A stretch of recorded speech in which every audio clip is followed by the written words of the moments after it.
ሳይታረሙ ማለት የለባቸውም ብለው ሰዓት ጨርሰዋል። ይቅርታ ዘማርያም መቀጠል ይችላል። ከስድስት ሆኗል። ሰዓት የምታሳዩኝ ሰዎች እኔ ስለማይ ነው። ልክ ከ11 ሲጀምሩ እኔ ሰከንዶቹን ስለማያቸው ነው። እኔ ጋር ሰከንድ ስላለኝ ነው።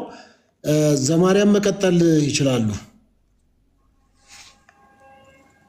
እሺ እግዚአብሔር ያክብርልኝ። የኔንም በትልቁ ታደርግልኝ ደስ ይለኛል።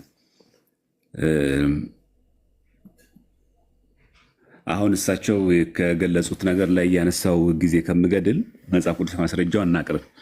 መጀመሪያ መጽሐፈ ዚቅ ወበዘን የሚለው ለዘገብረት ብርሃናተ ባህቲታ የሚለው ለዘገብረት ማለት ሲጀመር የፈጠረች ማለት ነው። ሲጀመር ቤተክርስቲያናችን ኢየሱስ ክርስቶስን ፈጣሪ ትላለች እንጂ ድንግል ማርያምን ፈጣሪ አትልም ብላም አታውቅም። ይሄን መስታወቁ ዘመስቀል ላይ በግልጽ ቤተክርስቲያን ቃል በቃል ለእሉ ክሌቱ ፍጡራን በማለት እመቤታችንን ፍጡር መስቀልንም ፍጡር በማለት ትታወቃለች።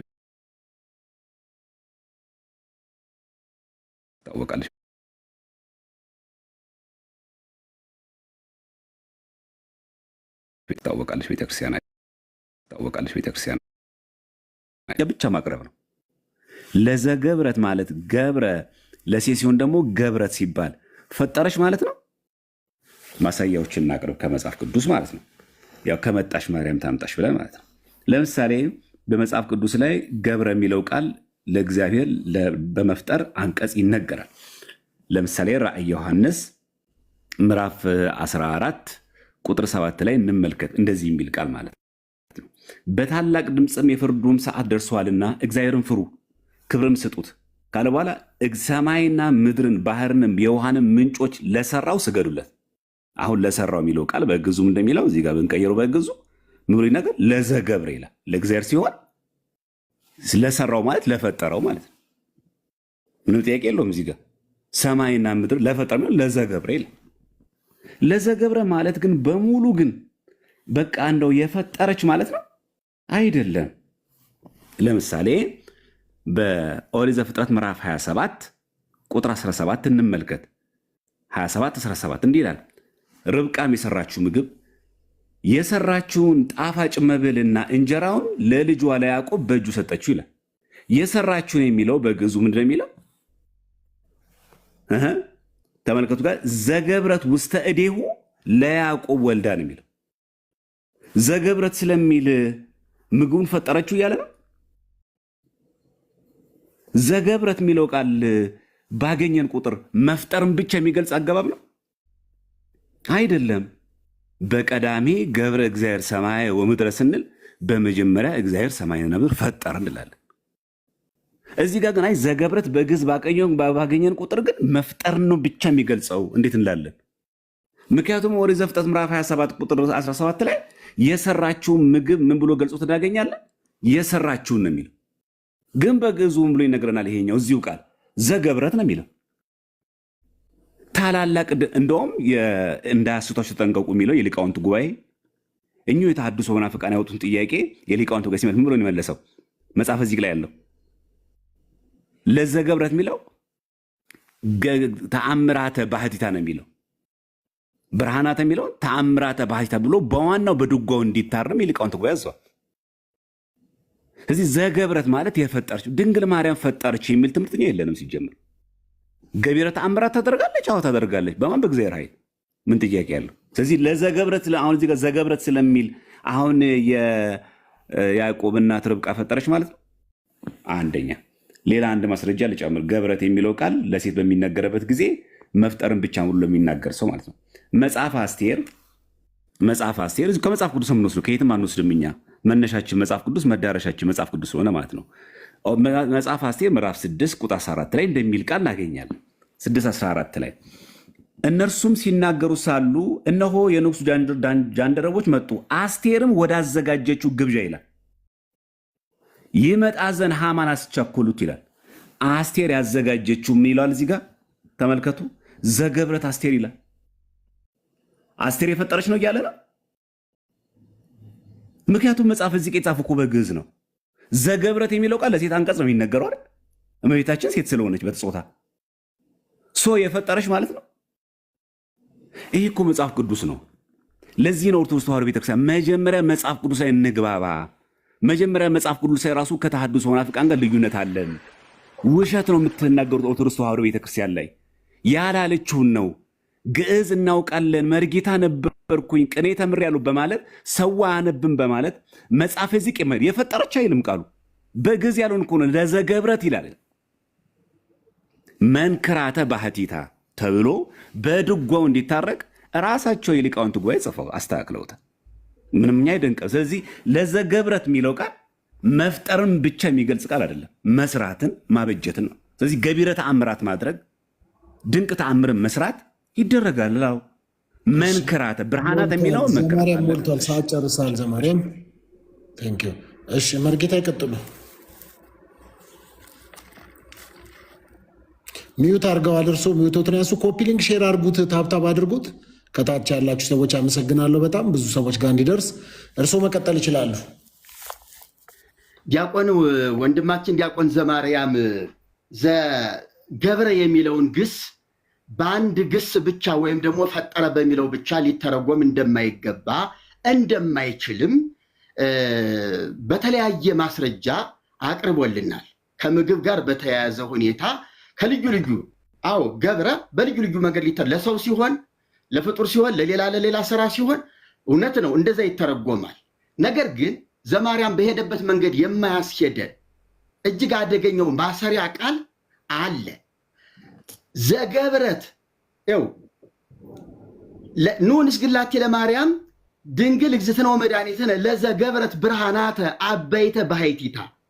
ታላላቅ ብርሃናትን ብቻዋን ላዘጋጀችን በለው፣ ብቻዋን ለሰራችን በለው፣ ብቻዋን ለፈጠረችን በለው፣ ብቻ ገብረን ሰራ፣ አደረገ፣ ፈጠረ። በእነዚህ ግስ ናቸው። አሁን ገብረ የሚለው ግስ ፈጠረ ይሆናል፣ አደረገ ይሆናል፣ ሰራ ይሆናል። ከነዚህ ውጭ ሌላ ትርጉም የለውም። ስለዚህ ብቻዋን ታላላቅ ብርሃናትን ላደረገችን ብንለው፣ ብቻዋን ታላላቅ ብርሃናትን ለፈጠረችን ብንለው፣ ለሰራችን ብንለው ታላላቅ ብርሃናትን ብቻዋን ስለሚል ግን ፈጠረ ከሚለው ጋር የተያዘ ነው። ምክንያቱም በቀዳሚ ገብረ እግዚአብሔር ሰማየ ወምድረ፣ እግዚአብሔር በመጀመሪያ ሰማይና ምድርን ፈጠረ፣ ገብረ ብሎ ፈጠረ። ስለዚህ ገብረ ለዘገብረት ብርሃናት አበይተ ባሕቲታ ሲል ብቻዋን ታላላቅ ብርሃናትን ለፈጠረች ከሚል ጋር ነው እንጂ የምታዛምደው የምትፈተው ለሰራች፣ ላበጀች፣ ላዘጋጀች ለውጥ የለውም። ምግብ ቢሆን ልክ ነህ፣ የሆነ ስራ ቢሆን ልክ ነህ፣ ከተፈጠረ ነገር ላይ የሆነ ነገር ማድረግ ሲቻል። ነገር ግን ብቻዋን ለሰራች ካለ ብርሃናትን ካለ ዘገብረ ብርሃናት አበይተ ባሕቲቱ ብቻውን ታላላቅ ብርሃናትን የሰራ እግዚአብሔር ነው ብሎ መዝሙረኛው ዳዊት የዘመረለትን ብቻዋን ታላላቅ ደግሞ ድጓ ላይ ሊቃውንቱ አቃንቶ ድጓ ውስጥ የለም ይሄ ነገር። እንዴ እኔ እኮ የድጓ ተማሪ እኮ ነኝ። ድጓ ውስጥ የለም። ይሄ መጽሐፈ ዚቅ ላይ ብቻ የተደረሰ ነው። ድጓ የለም። አለ ካልከኝ አምጠው፣ አለ የሚል ሊቅም ካለ አምጣልኝ። ድጓ ውስጥ ድጓ አለ ብላል በዚህ ጉባኤ ፊት የለም። አብዛኛው የዚቅ ድርሰት ከየመልኩ ከየገድሉ ከሌላ ለምሳሌ የመርቆሪዎስ ዚቅ ላይ ቅድም ካነበብሁት ንዜኑ ዘመርቆሪዎስ ሂሩተ ትሕትና ወየውሃተ ዘሰቀሎ ለሰማይ ከመቀመር ዘአሰርገዋ ለምድር በስነ ጽጌያት። የመርቆሪዎስን ምሕረቱንና ቸርነቱን ኑ እንናገር፣ ምድርን ሰማይን ያለ ዋልታ የሰቀለ። ይሄ ለእግዚአብሔር ብቻ የሚነገር ነው። እንደገና ምድርን ደግሞ በአበቦች ያስጌጠ፣ ይሄም ለፈጣሪ ብቻ ነው። ተሰቅለ ዲበ ዕፀ በእንቲአነ ያለ ለእኛ ለሰው ልጆች በመስቀል ላይ ተሰቀለ። ይሄ ደግሞ የክርስቶስን ቤዛነት ነው የሚናገር። እንዴት የዓርብ የስቅለቱን የአምላካችንን የስቅለቱን ዜማ ሊቃውንቱ እነዚህ መጽሐፍ ቅዱስ እውቀት የሌላቸው የዜማ ብቻ ሊቃውንት የሆኑ ይሄ ዜማ ይፈጥራሉ፣ ዜማ ይሰራሉ። ስለዚህ ንዜኑ ዘአምላክነ ሂሩተ የአምላካችን ምሕረቱንና ቸርነቱን እንናገር፣ ሰማይን ያለ ዋልታ የሰራ ምድርን በአበቦች ያስጌጠ ለሰው ልጆች ሲል በመስቀል የተሰቀለ ተብሎ ለአምላካችን የተነገረውን ንዜኑ ዘመርቆሪዎስ ሂሩተ ተብሎ ለመርቆሪዎስ ዘአምላክነ የሚለውን ለአምላካችን የሚለውን ለመርቆሪዎስ ሰጥተውን የተናገሩት በመርቆሪዎስ የበዓል ቀን ላይ፣ የስቅለት ዕለት ደግሞ ለጌታችን ሰጥተው ይናገሩታል። ስለዚህ እንዲህ አይነት ጸያፍ አስተምህሮ አለ። አሁን አንተ ገብረን ፈጠረ በሚል ብቻ አናስሄደውም። ሰራም ብትለው አደረገም ብትለው የው ነው። ሌላ ትርጉም ያመጣልህ። ታላላቅ ብርሃናትን ብቻዋን ለሰራች፣ ታላላቅ ብርሃናትን ብቻዋን ለፈጠረች፣ ታላላቅ ብርሃናትን ብቻዋን ላደረገች ምንም ለውጥ አያመጣም። የው ነው፣ አንድ ነው መልእክቱ። ስለዚህ ወንድሜ ስህተት አለ፣ እውነት ነው። በዚህ ነገር ላይ ቤተክርስቲያናችንም አሁን አምናለች። የእርማት ሊቃውንት ተመድበዋል ነው እንጂ ማለት ያለብህ ቤተክርስቲያናችን እንዲህ አታምንም ልትልም አትችልም። እንዴ ተው እንጂ ህዝበ ሊቃውንት እኮ ይታዘባል። እንዴ የቤተክርስቲያኒቱ ሊቃውንት መምህራን እኮ አሉ የሚታዘቡህ። እንደዚህም አትልም። ስለዚህ እምቅድመ ሰማያት ወምድር አለወትኪ፣ ከሰማይና ከምድር መፈጠር አስቀድሞ ነበርሽ። ተመልከት እንግዲህ እምቅድመ ሰማያት ወምድር አለወትኪ፣ ከሰማይና ከምድር መፈጠር አስቀድሞ ነበርሽ። ፀሐይ ወወርኅ ይቀደሙኪ፣ ፀሐይና ጨረቃ ከዋክብት አልቀደሙሽም። የሰማይ መላእክተ ሰማይ ይትልአኩኪ፣ የሰማይ መላእክትም ያገለግሉሽ ነበረ። በኦርቶዶክስ ቤተክርስቲያን ሌላው ታሪኳ የድንግል ማርያም የኢያቄምና የሐና ልጅ ናት። ጌታን ስትጸንስ የ15 ዓመት ወጣት ነበረች። ከቤተ መቅደስ ስትወጣ የ15 ዓመት ወጣት ሆና ነው የወጣችው። ጨርሰዋል። መርጌታ ሰዓት ጨርሰዋል። እሺ ዘማርያም መቀጠል ይችላሉ። እሺ እስቲ ውሸቱን ደግሞ ኒዮስቲክ ኬት እንዳመጣው እንዳያስቷችሁ ተጠንቀቁ ይላሉ የሊቃውንት ጉባኤ። መናፍቁ ጌታቸው ገድል ወይስ ገደል ብሎ ላሳተሙ መጽሐፍ። ይህን ስታይ መለሽ ሳይጠው ማን ነው? የኢትዮጵያ ኦርቶዶክስ ተዋሕዶ ቤተክርስቲያን። አሁን የተናገርኩትና ሊቃውንት ይታዘቡኋል ያሉኝን እስቲ ነግሩኛል። እሺ ይህ መጽሐፍ በብፁዕ ወቅዱስ አቡነ ጳውሎስ ፓትርያርክ ርእሰ ሊቃነ ጳጳሳት ዘኢትዮጵያ ወጨጌ ዘመንበረ ተክለ ሃይማኖት በ11ኛው ዘመነ ሲመት በትንሣኤ ጉባኤ ማተሚያ ቤት ታተመ 1996 ዓ.ም አዲስ አበባ። እሺ ይኸው ንዑንስ ግን ንግኔ ላቲ ንዑን ፈሰውን ታሴባቲ የሚለውን አነሱና እዚህ ላይ እንዲህ የሚል ቃል በትልቁ አድርገኛ እንዴ ለዘገብረት ብርሃናተ አበይተ ባህቲታ ይላል። ለዚህ ምሮ መለሱ የሊቃውንት ጉባኤ በመሰረቱ ይላል መደበኛው ዚቅ አንተ አላየኸውም እንጂ ያ መናፍቁ ጌታቸው ለሱ መልስ ሰጠ የሊቃውንት ጉባኤ ማለት ነው። ይኸው ገጽ 27 ላይ ነው። ወይም እውነትን ለመናገር አልፈለክም እንጂ መደበኛው ዚቅ ለዘገብረት መንክራተ ይላል እንጂ ለዘገብረት ብርሃናተ አይልም። ይሄው የሊቃውንት ጉባኤ ከየትም አላመጣሁትም እኔ። የሊቃውንት ጉባኤ በደንብ አጓብ። ይሄ እኮ 1996 የተመለሰ ምላሽ ለ2018 ሮሳችሁ ይጠየቁን ያሉት ያረጀ ጥያቄ ያረጀ መልስ የቆየ እኮ ነው። አሁን እንደ አዲስ ነገር ልክ እንደ ሰበር ዜና እነሱ አንብበው ትልቅ የቤተክርስቲያን ጉድ እንዳወጡ አስመስሎ ያቀርቡታል።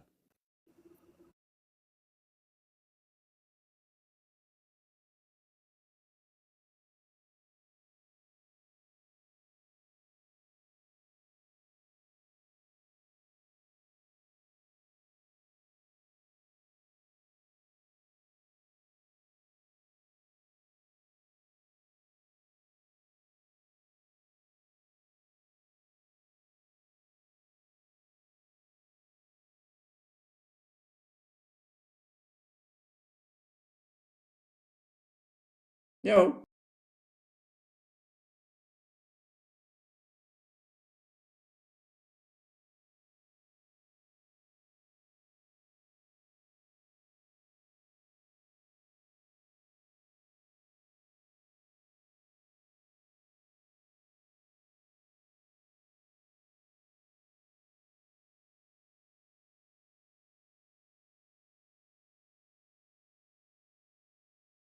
ያቁት ይህ ምላሽ የ1996 ዓ.ም ነው። ሉክ ተመልከቱ። 1996 አዲስ አበባ ነው።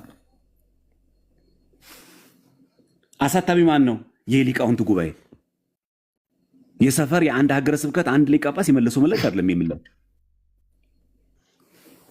ለዚህም ነው አሁን እየተከራከርኳቸው ያለሁት። የሆነ የግል ፈጠራ የግል ንግግር ምናምን አይደለም፣ መንክራተ ነው የሚለው። መደበኛው እንዲህ ነው ማምነው ካለች ተዋሕዶ ቤተክርስቲያን እኛ እንዲህ ነው የምናምነው። ለምን ፈጥራለን? በቃ መደበኛው ዚቅ እንደዚህ አይልም ካለችን ቤተክርስቲያን በዚህ ነው የምታምነው። ስለዚህ እኛ እምነታችን ይሄ ነው። ብርሃንን የፈጠረች የሚል ትምህርት የለንም።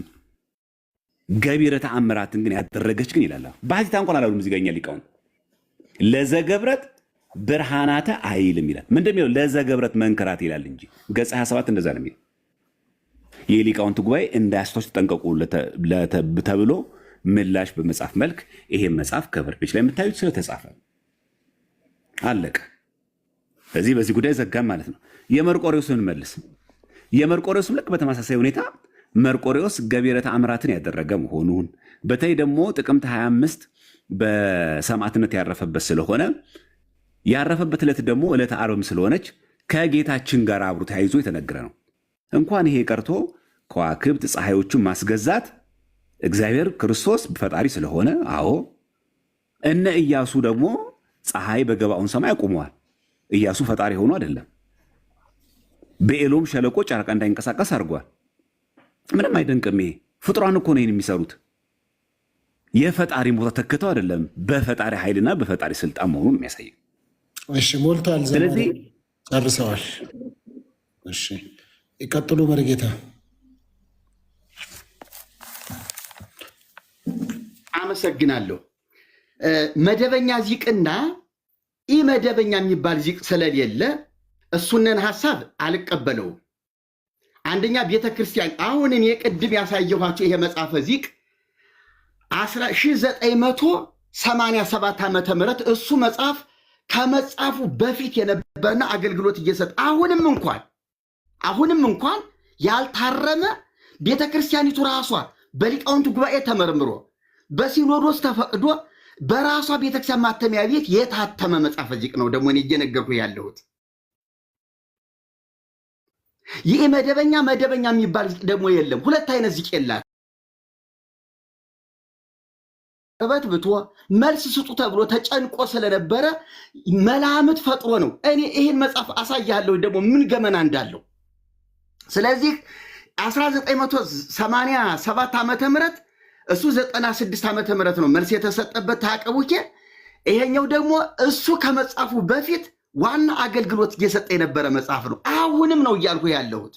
አሁንም አልታረመም። እንዲያውም እሱ መጽሐፍ ላይ ማተሚያ ቤቱ እንዲያስተካክል ተጽፎለታል የሚልም አለ። እንዲያው ሁሉን ማንበብ ስለማንችል ነው እንጂ ማተሚያ ቤቱ ይሄን ነገር እንዲያስተካክለው ትእዛዝ ተላልፏል የሚል ቃል አለ። ስህተቱን አምሯል ማለት ነው እንጂ ዘገብረት ብርሃናተ ታምራተ እንደዚህ የሚል ውሸት። አንተ እሱን አስቀምጥና መደበኛ የምትለውን ዚቅ እንግዲህ አንተ ግዕዝ እየጠቀስክ ነው፣ እያነጋገርከኝ ነው።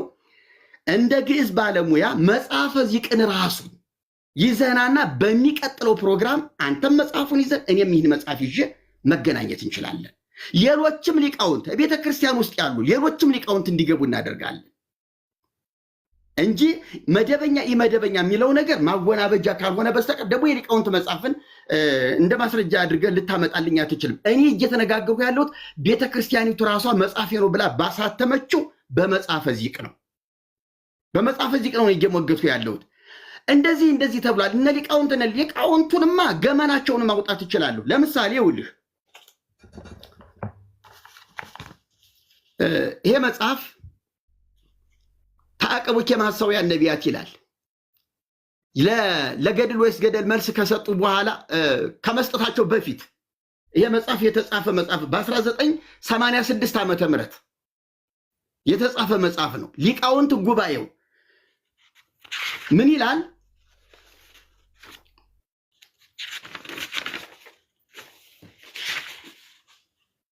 ከሐሰተኞች መምህራን ተጠበቁ ይልና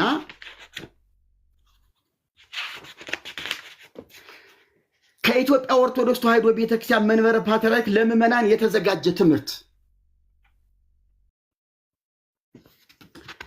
የብፁዕ ቅዱስ አቡነ ጳውሎስ ፎቶ አለ። በሳቸው ጊዜ የታተመ ስለመሆኑ ይሄ ተአቀቡኬ እንግዲህ ገመና እንድሰሙልኝ ነው የምፈልገው። ድንግል ማርያምን ማን እንዳሏት ለመናፍቃን መልስ ለመስጠት ምን ያህል ጥንቃቄ እንደሚያስፈልግ ይሄ ጉባኤ ይፍረድ። እንዲሁ ዝም ብሎ አፍ እንዳመጣ መናገር አይቻልም። ለመናፍቃን መልስ ሲሰጥ በሊቃውንት ጉባኤ ደረጃ፣ በሲኖዶስ ደረጃ እጅግ ጥንቃቄ የሚያስፈልገው ነገር ነው። አንዲትን ትልቅ ተቋም ወክለው የሚናገሩና የሚመሩ ሰዎች ስለሆኑ ምን ይላል? ድንግል ማርያም ጥንተ አብሶ አለባት የለባትም ስለሚለው ነገር ምን ብለዋል? ድንግል ማርያም ስለዚህ ከአንቺ የሚወለደው ቅዱስ ነው፣ የልዑል እግዚአብሔር ልጅ ይባላል፣ ለእግዚአብሔር የሚሳነው ነገር የለምና አላት። እሷም የእግዚአብሔር ባሪያው አለሁ፣ እንደ ቃል ይሁንልኝ አለችው። በዚህ ጊዜ ዋሕድ ቃል እግዚአብሔር በማኅፀኗ አደረ፣ ከስጋዋ ስጋ ከነፍሷ ነፍስ ነስቶ ሰው ሆነ። መጻሕፍት የሚያስተምሩት ይሄን ነው አሉ። ከዚያስ ከዚህ ወጥቶ ይሄንን ገጽ 30 እንድታዩልኝ ስለምፈልግ ነው። ገጽ 30 ነው። አንድ ጊዜ ብቻ ታትሞ የቀረ መጽሐፍ ነው። ገጽ 30 ከዚህ ወጥቶ ጥንተ አብሶ ነበረባት ወይም አለባት፣ የነጻችው ከብስራት በኋላ ነው። እሷ ሰው ናት፣ ከሰማይ አልወረደችም። እግዚኦ ልብ በሉ። ከዚህ ወጥቶ ጥንተ አብሶ ነበረባት ወይም አለባት፣ የነጻች ከብስራት በኋላ ነው። እሷ ሰው ናት፣ ከሰማይ አልወረደችም እያሉ መናገር፣ ከዚያም አልፎ መጻፍ መሳሳት ብቻ ሳይሆን በደል፣ ድፍረት፣ ክህደት፣ የማይሰራ ኃጢአትም ነው ብለዋል ሊቃውንቱ ተብዬዎቹ። ይህን መጽሐፍ የጻፉት ሊቃውንት ናቸው ብለህ የኮራህባቸው ሊቃውንት ምን ያህል ቤተክርስቲያኒቱን እንደገደሏት ይልኝ። ድንግል ማርያም ከሰማይ የወረደች ናት፣ ሰው አይደለችም። ከሰማይ አልወረደችም ብሎ የሚያምን እርሷ ሰው ናት ብሎ የሚያምን ድፍረት ነው፣ ክህደት ነው፣ የማይሰራ ኃጢአት ነው ያሉት። ይኸውላችሁ ጨርሰዋል። መሪጌታ ሰዓት ጨርሰዋል። ዘማርያም ይቀጥሉ። እሺ፣ ግን ሶፊ በተቻለ መጠን ርዕስ ብናስጠብቅ ጥሩ ነው። አሁን ምክንያቱም እኔ እሳቸው ለጠየቁ ጥያቄ ነው ምላሽ የሰጡ ያለው፣ አዲስ መልስ አልመለስኩም። እሳቸው ያነሱት መጽሐፈ ዚቅ ነው። የእመቤታችን ፈጣሪ ናት ይላል ወይስ አይልም? ኔክስት ደግሞ መርቆሬዎስን አነሱ። አሁን የት ገቡ? ድንግል ማርያም ጥንተ አብሶ አለባት የለበትም፣ ወደዛ ገቡ ማለት ነው። መጀመሪያ ይህን ርዕስ መጀመሪያ ገለ ነው እንሂድ። በመጽሐፈ ዚቅ ላይ የተጻፈው ነገር ድንግል ማርያም ፈጣሪ ናት ብላ ቤተክርስቲያን ታምናለች ወይ? አታምንም። መጽሐፈ ዚቁ እንዴት ይተረጎማል? የሊቃውንት ጉባኤ መጽሐፍ ነው ያቀረብኩት። እንዴ የሊቃውንት ጉባኤ እኮ ክህደት ቢገኝ ኑፋቄ መጽሐፍቶች በቤተክርስቲያናችን ቢገቡ አጥርቶ ለይቶ ከፈተሸ በኋላ በቅዱስ ሲኖዶስ አጽድቆ ነው የሚያቀርበው አይደል? ለህዝቡ የሚያቀርበው እሱ ነው። የመጨረሻ አውቶሪቲ ያለ ሊቃውንት ጉባኤ ነው። የሆነ ሰፈር ወይ የሆነ መንደር ያለ ማህበር ወይ ደግሞ ግለሰብ አይደለም ይሄን ያሳተመው። ስለዚህ መጀመሪያ ርዕሱን እያደማ መሄድ አለብን። አሁን ምንድነው ይህን እየዘለሉ እዛ ጋ የዘለን ከሄን ምኑ ነው የምንወያየው ታዲያ? ስለዚህ ለዘገብረት ብርሃና ተብለው ለተናገሩት ለዘገብረት የሚናገረው ቃሉ መንክራተ ነው የሚለው ብዬ የሊቃውንት ጉባኤ ምላሽ አቅርብ ያለው አለቀ። ይሄ ሊቃውንት ጉባኤ እኛ መቀበል የለብንም። ማን ነው ታዲያ ምን የምንሰማው ታዲያ? እንዴ የሊቃውንት ጉባኤን ካልሰማን እንስማኛ? እርስዎ ነው መስማት ያለብን። ስለዚህ ይሄ ራሱ ትክክለኛ የሆነ ንግግር። ሁለተኛ ርዕሰ ጉዳያችን ድንግል ማርያም ጥንተ አብሶ አለባት የለባትም እንኳን ወደዛ የምንገባ ችግር የለውም። እሱ መጽሐፉ ማየት እንችላለን፣ ቀላል ስለሆነ ማለት ነው። ሌላ ተጨማሪ ነገር ዝም ብሎ እየጨመርን ከምናወራ ርዕሱ ማድማት መጀመሪያ መጽሐፈ ዚቅ ላይ በጣም ፎክረው ስለገቡበት እዚህ ጋም ስለመጣን አምጣ ስላሉኝ ሊቃውንት ይታዘቡሃል ስላሉኝ ይሄው የሊቃውንት ጉባኤ ያሳተሙማ ይሄውና። በነገራችን ላይ ቅድም ያሳየሁት ገጽ 27 ነው። ገጽ 26 ነው። መርቆሬዎስን ተመልከቱ። አንተ ባታውቀው ነው እንጂ ይላሉ ለመርቆሬዎስ ሲመልሱ፣ ለዚህ መናፍቁ ማለት ነው የሊቃውንት ጉባኤ ባታውቀው ነው እንጂ ይህን ቃል ቅዱስ ያሬድ በመጽሐፈ ድጓው ለጌታ የተናገረውን የምስክርነት ቃል ነው። መሰረቱም ድጓ ነው። በመሰረቱ ለመርቆሬዎስ ተሰጥቶ የተነገረው ቃል ቀደም ብሎ በታተመው በመደበኛው ዚቅ አይገኝም። ነገር ግን ግለሰቦች ከጊዜ በኋላ ድጓን ወደ ዚቅ ሲለውጡ ያስገቡት እንጂ መደበኛ ዘር አይደለም። ይኸው የለወጡት ሰዎችም በእናቱ በድጓው እንዲያስተካክሉ መመሪያ ተሰጥቶበታል። ማን የሚለው ገጽ 26 ላይ ማን የተናገረ? የሊቃውንት ጉባኤ። ምን አዲስ ነገር አሁን ጽጌ ስጦታው እየጠየቀን ያለው? ምንም። የመርቆሬዎስ የ1996 እኮ ምላሽ እኮ የተመለሰ እኮ ነው። ልክ አሁን እሳቸው አንብበውት ልክ አዲስ ግኝት አግኝተውት ልክ የቤተክርስቲያን ጉዷ ምናምን እንደወጣ አስመስሎ፣ በፍጹም አይደለም። የለም እንደዛ የሚለን እኛ እኔ እኮ ገጽ በገጽ ነው እያሳዩ ያለሁት። ገጽ 26 ላይ የሊቃውንት ጉባኤ ለእነዚህ ምንፍቅና ላይ ተሰማርተው ላሉና የሐሰት ክስ ቤተክርስቲያንን ለሚሰድቡ ሰዎች ምላሽ የሰጠበት ነው። ስለዚህ የሆነ ሊቃውንት ጉባኤ ስንል አንድ ሊቅ እየጠራን አይደለም፣ አንድ መምህር እየጠራን አይደለም ያለ ነው። አንድ መታወቅ ያለበት የመሰረታዊ ጉዳይ ይሄ ነው። ሁለተኛ ነገር ምናልባት እርስዎ እንዲመልሱልኝ አሁን የምፈልገው ነገር፣ ምክንያቱም እስካሁን ድረስ የመለስኩሎት ያሉት እኔ ነኝ። እርሱ ለጠየቁን ጥያቄ መጽሐፈ ዚቅም የጠየቁት እርሶ ኖት። እመቤታችን ቅድስት ድንግል ማርያም እናም ይኸው የመርቆሬዎስም በተመለከተ ማለት ነው። ይሄው ቁጭ አድርገዋል። ምንም አልደበቀችም ቤተክርስቲያን። ያውም የእሱን የምንፍቅናውን ከላይ ምላሹን እዚህ ጋር ይሄ መጽሐፈ ዚቅ ከላይ እዚህ ጋር ከነ ምላሹ ቁጭ ብሏል። አለቀኛ። ምንም ደኛ ድንግርግር አይለንም እኛ ያለቀለ ስለሆነ ቤተ ክርስቲያን በአስተምሮዋ ክርስቶስን እንጂ ድንግል ማርያምን ፈጣሪ ናት ብላ የምታስተምረው የቱ ጋ ነው? በትምህርት ደረጃ ይሄ መጽሐፈ ዚቅ አቀረብኩሎት። ድንግል ማርያምን እግዚአብሔር ናት ፈጣሪ ናት ብላ የምታምንበትን አንድ ማስረጃ ያሳዩኛል። እመቤታችን ቅድስት ድንግል ማርያም ፈጣሪ ናት፣ ድንግል ማርያም እግዚአብሔር ናት ብላ የመለኮትን የፈጣሪን ቦታ የሰጠችበት ትምህርቷን ያሳዩኛል። አንድ ነው። ሌላው ቅድም ያነሱት ምንድን ነው? አሁን ይሄ እንዳያሳሱ ጠንቀቁ የሚለውን መጽሐፍ ገጽ 30 የሚለውን አነሱትና ሶፊ ሰምተኛል። ቅድም ያልኩትን ግን ርዕስ አጠባበቅ ላይ ወይስ ስለተነሳ ማለት ነው? እሺ በቃ እያደማን እንሂድ ለማለት ፈልጌ ነው። ምክንያቱም እስካሁን ድረስ እየመለስኩ ያለሁት እሳቸው የጠየቁትን በቀጥታ ነው እየመለስኩ ያለሁት። እሳቸው ምን የምፈልገው በቀጥታ እንዲመልሱልኝ ነው። ቤተክርስቲያን በትምህርቷ እመቤታችን ቅድስት ድንግል ማርያምን ፈጣሪ ናት ብላ የምታስተምርበትን የትምህርቷን ነገረ ማርያም ትምህርቷን አንድ ማስረጃ ያሳዩናል። እሺ ሞልቷል። ሰዓት መርጌታ ይቀጥሉ።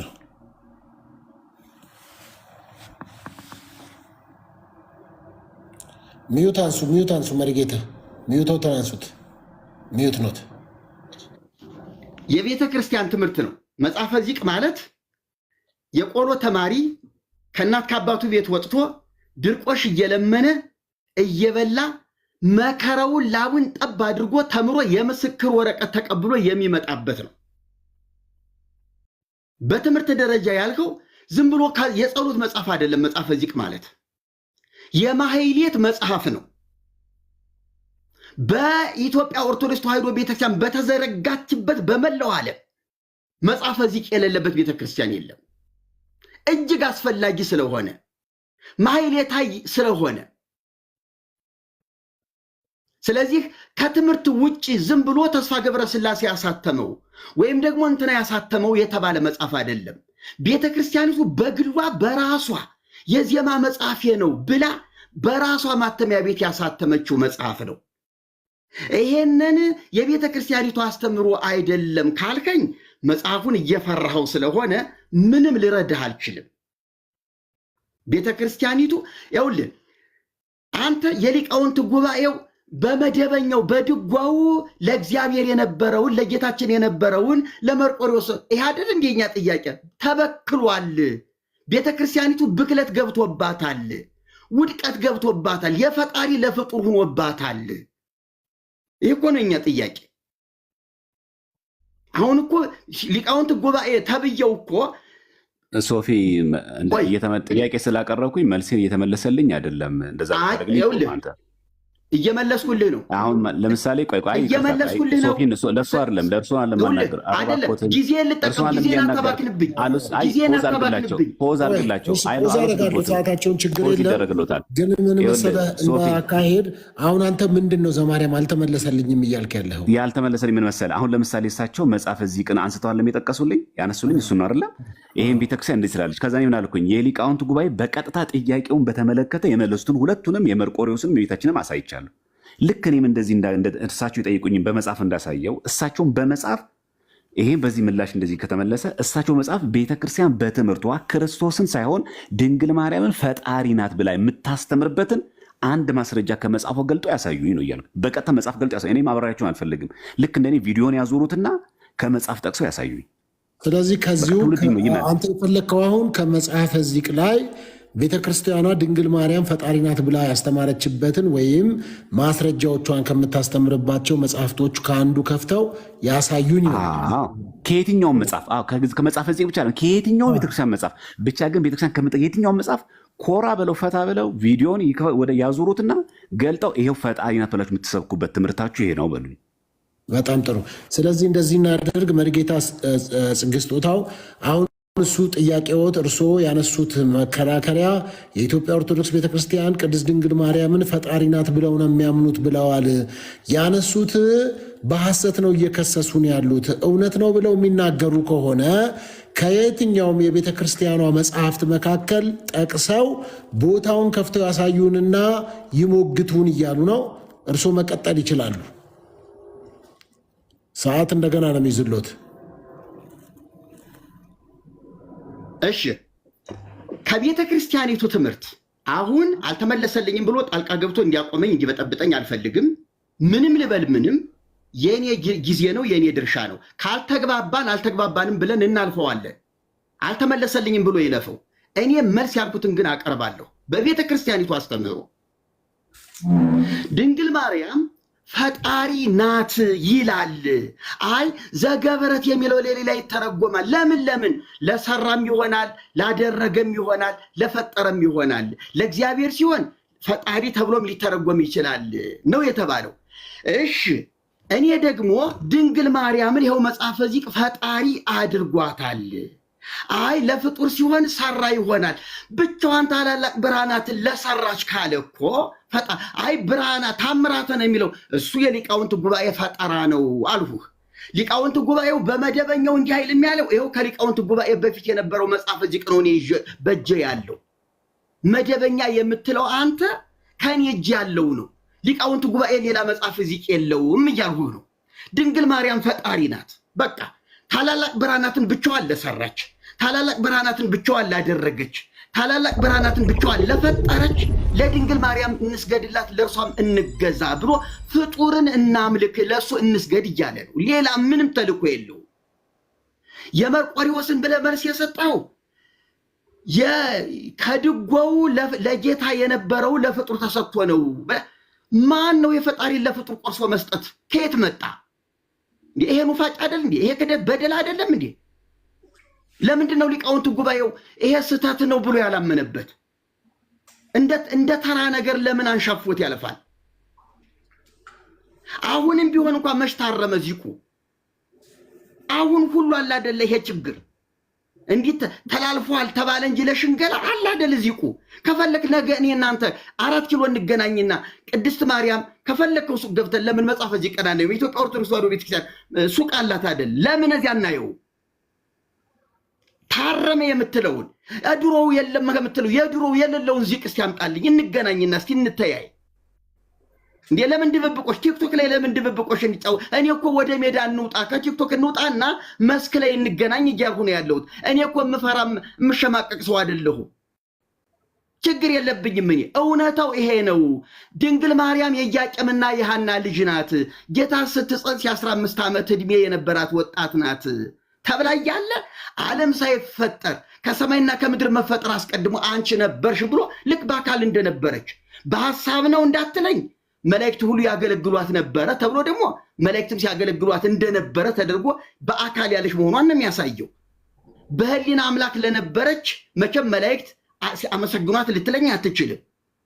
ከሰማይና ከምድር መፈጠር አስቀድሞ አንቺ ነበርሽ፣ የሰማይ መላእክት ያገለግሉሽ ነበር ማለት ምን ማለት ነው? የፈጣሪን ቦታ መስጠት አይደለም እንዴ?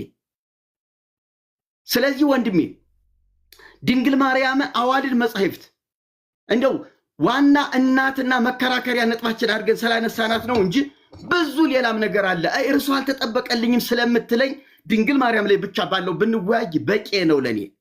ስለዚህ ድንግል ማርያም እዚህ ላይ ፈጣሪ ናት። ምንም ወዲያ ወዲህ ልትለው አትችልም። እኔ ይኸውልህ አንተና እኔን የሚዳኘን የሚታዘበን ማዕት ህዝብ አለ እዚህ ታች። እንዴ እኔ ልንገርህ፣ እኔ ቤተ ክርስቲያኔ ለማዋረድም ለማሳፈርም የምናገር ሰው አይደለሁም። ለቤተ ክርስቲያኔ ክብር አሁንም ቢሆን ነውራችን ይወገድ፣ ገመናችን ይውጣ፣ ይገልበጥ፣ ይጥፋ፣ በእውነተኛው ኦርቶዶክሳዊነት እንቁም ነው የኔ አቋም እንጂ እኔ ስተትን አድበስብሶ ንጽሕት ናት ቅድስት ናት ምናምን በሚል መፈክር አይደለም እኔ። ስለዚህ ይሄው መጽሐፉ ያኔ ድሮም የተባለው አሁንም ያለው መጽሐፈ ዚቅ ይኸው ነው። ምንም ወደፊት ወደኋላ የሚባል ሊቃውንት ጉባኤውን መጽሐፍ ይዘህ ጨርሰዋል። ሰዓት ጨርሰዋል። እሺ ዘማርያም ይቀጥሉ ይችላሉ። እንዳያችሁት ነው እንግዲህ ክርስቲያኖች፣ ምንም ምላሽ የለም። እንደምታዩት ነው፣ ምንም ነገር የለም። በቃ የምታዩት ምንድነው ምላሹ? ደጋግሞ ያንን ነገር ትችት፣ ነቀፌታ፣ እንገናኝ 4 ኪሎ ምናምን እና ቤተ መንግስት አለማለቱትም ጥሩ ነው። እንደውም እኔው እስቲ መልሱን እዚህ ጋር እንየው። ምንድን ያሉት? ቤተክርስቲያን ናት ተሳስታ መርቆሬዎስን አምላክ አድርጋ ከዛ ስህተት ነው ብላ የተናገረችው አይደለም። እንደዛም ይችላል። እኔዋ ምን ይላል እዚህ ጋር? በመሰረቱ ነው የሚለው አይደል? ለመርቆሬዎስ ተሰጥቶ የተነገረው ቃል ቀደምስ ብሎ በታተመው በመደበኛ እዚህ ቃል አይገኝም ካለ በኋላ እኔ ጨምሬ ነው ያለችው። ተሳስቼ ነበር ነው ያለችው ቤተክርስቲያን አላለችም እኮ። ነገር ግን ግለሰቦች ከጊዜ በኋላ ድጓን ወደ ዚቅ ሲለውጡ ያስገቡት እንጂ መደበኛ ዘር አይደለም። ግለሰቦች ናቸው። በግለሰብ ደግሞ ይታተማል። እናውቀዋለን እንደሚታተም። ባለፈውም አይተናል ገድለ ዮሐንስ መጥምቅ እንደታተመ በግለሰብ ደረጃ። የሊቃውንቱ ተሳስቼ ነበረ ነው ያለው። ግለሰቦች ነው ያደረጉት። ምን መደበኛው ዚቅ መጀመሪያ ግን እንደዚህ የለንም፣ እንደዚህ አናምንም። የማን ነበር የሚናገረው?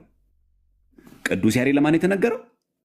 ድጓው ለጌታ የተናገረው የምስክርነት ቃል ነው መሰረቱ። ይህ ሊቃውንት ጉባኤ ገጽ 26 ላይ ይሄ የዘማርያም የግል ምላሽ አይደለም። ይሄ ዛሬ እርሶ ሲጠይቁ ዛሬ አሳትመን ያመጣነው መጽሐፍ አይደለም። 1996 በኢህአዴግ ጊዜ የነበረ ነው የተመለሰ ምላሽ ነው። ይሄ መጀመሪያ ማወቅ አለብን። እሺ እዚህ ጋር ደግሞ ማስረጃ ላቅሳችሁ ማቅረብ ሳልቻሉ ይላቀር መስተበቁ ዘግዝትነ ማርያም ተመልከቱ። እዚህ ጋር መስተበቁ ዘግዝትነ ማርያም ተመልከቱ። ምን የሚል ቃል አለ? እመቤታችን ላይ ተአምር ያደርጋል እግዚአብሔር አምላክ። ምን ይላል? ከመትረሴን ድልዋነ ለሰሚአ ተአምሪሃ ለማርያም በአእዳዊሃ ዘከሰትከ። ምን አድርገን? በማን? በእሷ እጆች አንተ ተአምራትን ለገለጥክ። ስለዚህ ተአምረ ማርያም ላይ ማለት እመቤታችን ቅድስት ድንግል ማርያም ያለ እግዚአብሔር የሰራችው ተአምር ማለት ሳይሆን እግዚአብሔር እራሱ በእጇ በድንግል ማርያም ተአምር የሰራበት ነው። ልክ እግዚአብሔር አምላክ በጳውሎስ እጅ የሚያስገርም ተአምር ያደርግ ነበር እንደሚል ይሄ ቃል በቃል እንደዛ የሚለው ይሄ ማስታወቁ ዘግዝትነ ማርያም ሳልስን ቆም ነው። ከዛ ጸልዩ በእንተ ወንጌል ቅዱስ ይላል። ተአምሪሃ ለማርያም የእመቤታችን ተአምር ማን? በአእዳዊሃ ዘከሰትከ። አንተን የገለጥከው በእሷ እጆች የገለጥከው ተአምሩን አንተ ነህ። የተአምሩ ባለቤት አንተ ነህ። ኦርቶዶክስ የምትለውማ ይሄንን ነው። ምንድነው የኛ ከዚህ ውጭ የተናገር ነው? ለዘገብረት መንከራተ ማለት ነው። ተአምራትን ብታደርግ እመቤታችን በማን ኃይል፣ በማን ስልጣን፣ በማን ፈቃድ? በእግዚአብሔር ኃይል ነው። እዚሁ ጋር እንመልከት። መስተበቁ ዘመስቀል ላይም ሲናገር ንዑንስግድ ለመስቀል ንዑንስግድ ለመስቀል ወለማርያም ድንግል ካል ለማርያም ዘንሰግድ ላቲ ለማርያም የምሰግድበት ምክንያት እስመ ነሣ ሥጋ እምሥጋ እግዚአብሔር ፈጣሪሃ እግዚአብሔር ፈጣሪዋ እሷ ምንድን ማለት ነው? ፍጡር እያለ ከስጋዋ ስጋ ከነፍሷ ነፍስ ነስቷልና ይላል እንጂ እመቤታችን ቅድስት ድንግል ማርያም እሷ ፈጣሪ ናት አይልም። የቱ ጋር ነው የሚለው? ለማርያምና ለመስቀል ስንሰግድ እግዚአብሔር ናቸው እያልን አይደለም፣ ፈጣሪ ናቸው ለን አይደለም። እስመ ነሣ ሥጋ እምሥጋ እግዚአብሔር ከስጋዋ ስጋ ከነፍሷ ነፍስ ነስቷል። ያ ከስጋዋ ስጋ ከነፍሷ ነፍስ የነሳው መልአክ ነው አይደለም። ነብይ ነው አይደለም። ፍጡር ነው አይደለም። ማን ነው? ፈጣሪ ነው። ማን? እግዚአብሔር ምን? ፈጣሪሃ ፈጣሪዋ ነው። የማን? የድንግል ማርያም ፈጣሪዋ ነው። ቅዱስ ኤፍሬም ሶርያዊ በሃይማኖት አበው ላይ ድንግል ፈጣሪያን ወለደችው እንዳለ ማለት። አሁን የፈለግኩት ይህንን ነው። ከየትኛውም ቤተክርስቲያን መጽሐፍ ላይ ድንግል ማርያም ፈጣሪ ናት ብላ ቤተክርስቲያን የምትሰብክበት ካለ አሳዩኛሉ። አንድ አላሳዩኝ። የለም። ምንድነው የሚሻላቸው? በቃ ይህ መጽሐፍ እዚህ እየደጋጉ መተቸት፣ የሊቃውንት ጉባኤ መስደብ፣ መንቀፍ፣ እሱም በመስደብና እሱም በማዋረድ መዋል።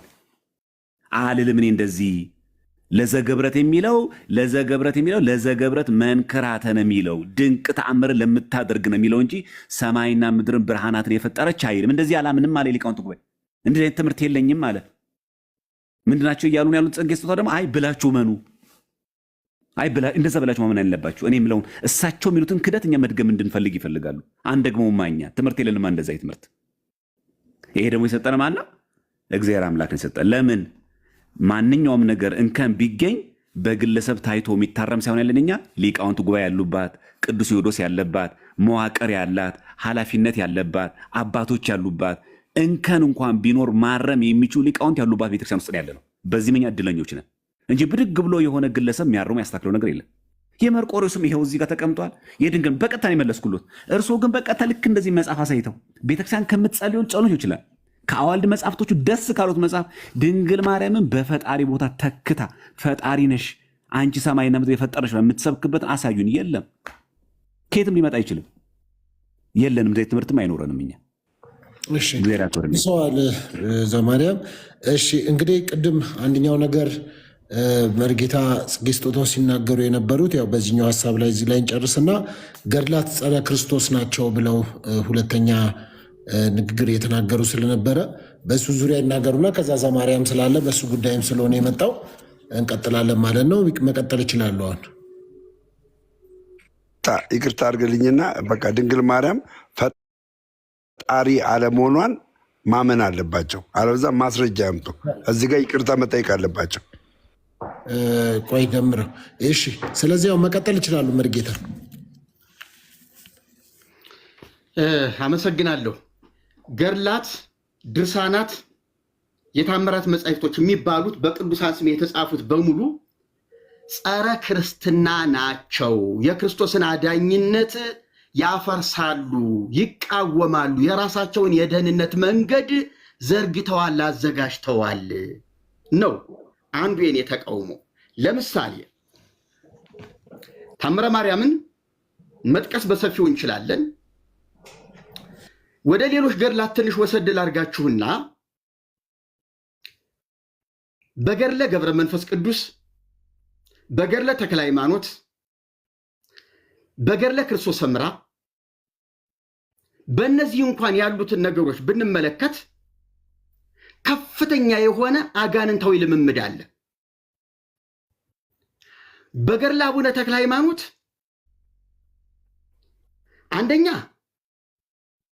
በተቅማጥ የሞቱ ሰውዬ ተቅማጣቸው ከክርስቶስ ስቅለት ጋር እኩል እንደተቆጠረ አድርጎ ራሱ ጌታችን መጥቶ ወናሁ ትመውት በሕማመ ብድብድ ወለዛቲ ሕማመ ከሬስያ ከመስቅለትየ፣ እነሆ በክፉ ሞት በተቅማጥ ትሞታለህ። ብድብድ የሚለው ቃል በግዕዙ ወረርሽኝ ነው። ስለዚህ ወረርሽኝ የሚለውን ቃል ራሱ የገዳሙ መነኮሳት ባሳተመው ገድለ ተክለ ሃይማኖትም ተቅማጥ ብሎታል። ሊቃውንት ማነው የትንሣኤ ዘጉባኤ ማተሚያ ቤት ያሳተመውን ገድለ ተክለ ሃይማኖት ተቅማጥ ብሎታል። ስለዚህ በአማርኛው ላይ ተቅማጥ በሚለው ነው የተስማሙት። እኔም ያንን ሐሳብ ተስማምቻለሁ። ብድብድ ብሎ ቢለውም ቸነፈር ነው፣ ወረርሽኝ ነው። ነገር ግን ከወረርሽኝ አንዱ ተቅማጥ ነው ብለው እነሱ ግን ተቅማጥ አድርገውታል። እሺ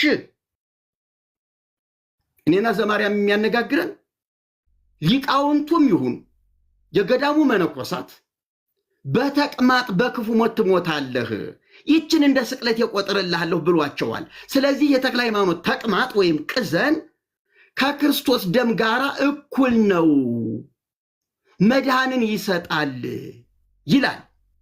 ሌላው ሐሙስና እሁድ እባብ የገደለ መንግሥተ ሰማያት ይገባል ይላል። እኛ የምንድነው በክርስቶስ ደም እንጂ በእባብ ደም አይደለም ነው እኛ እያልን ያለ ነው።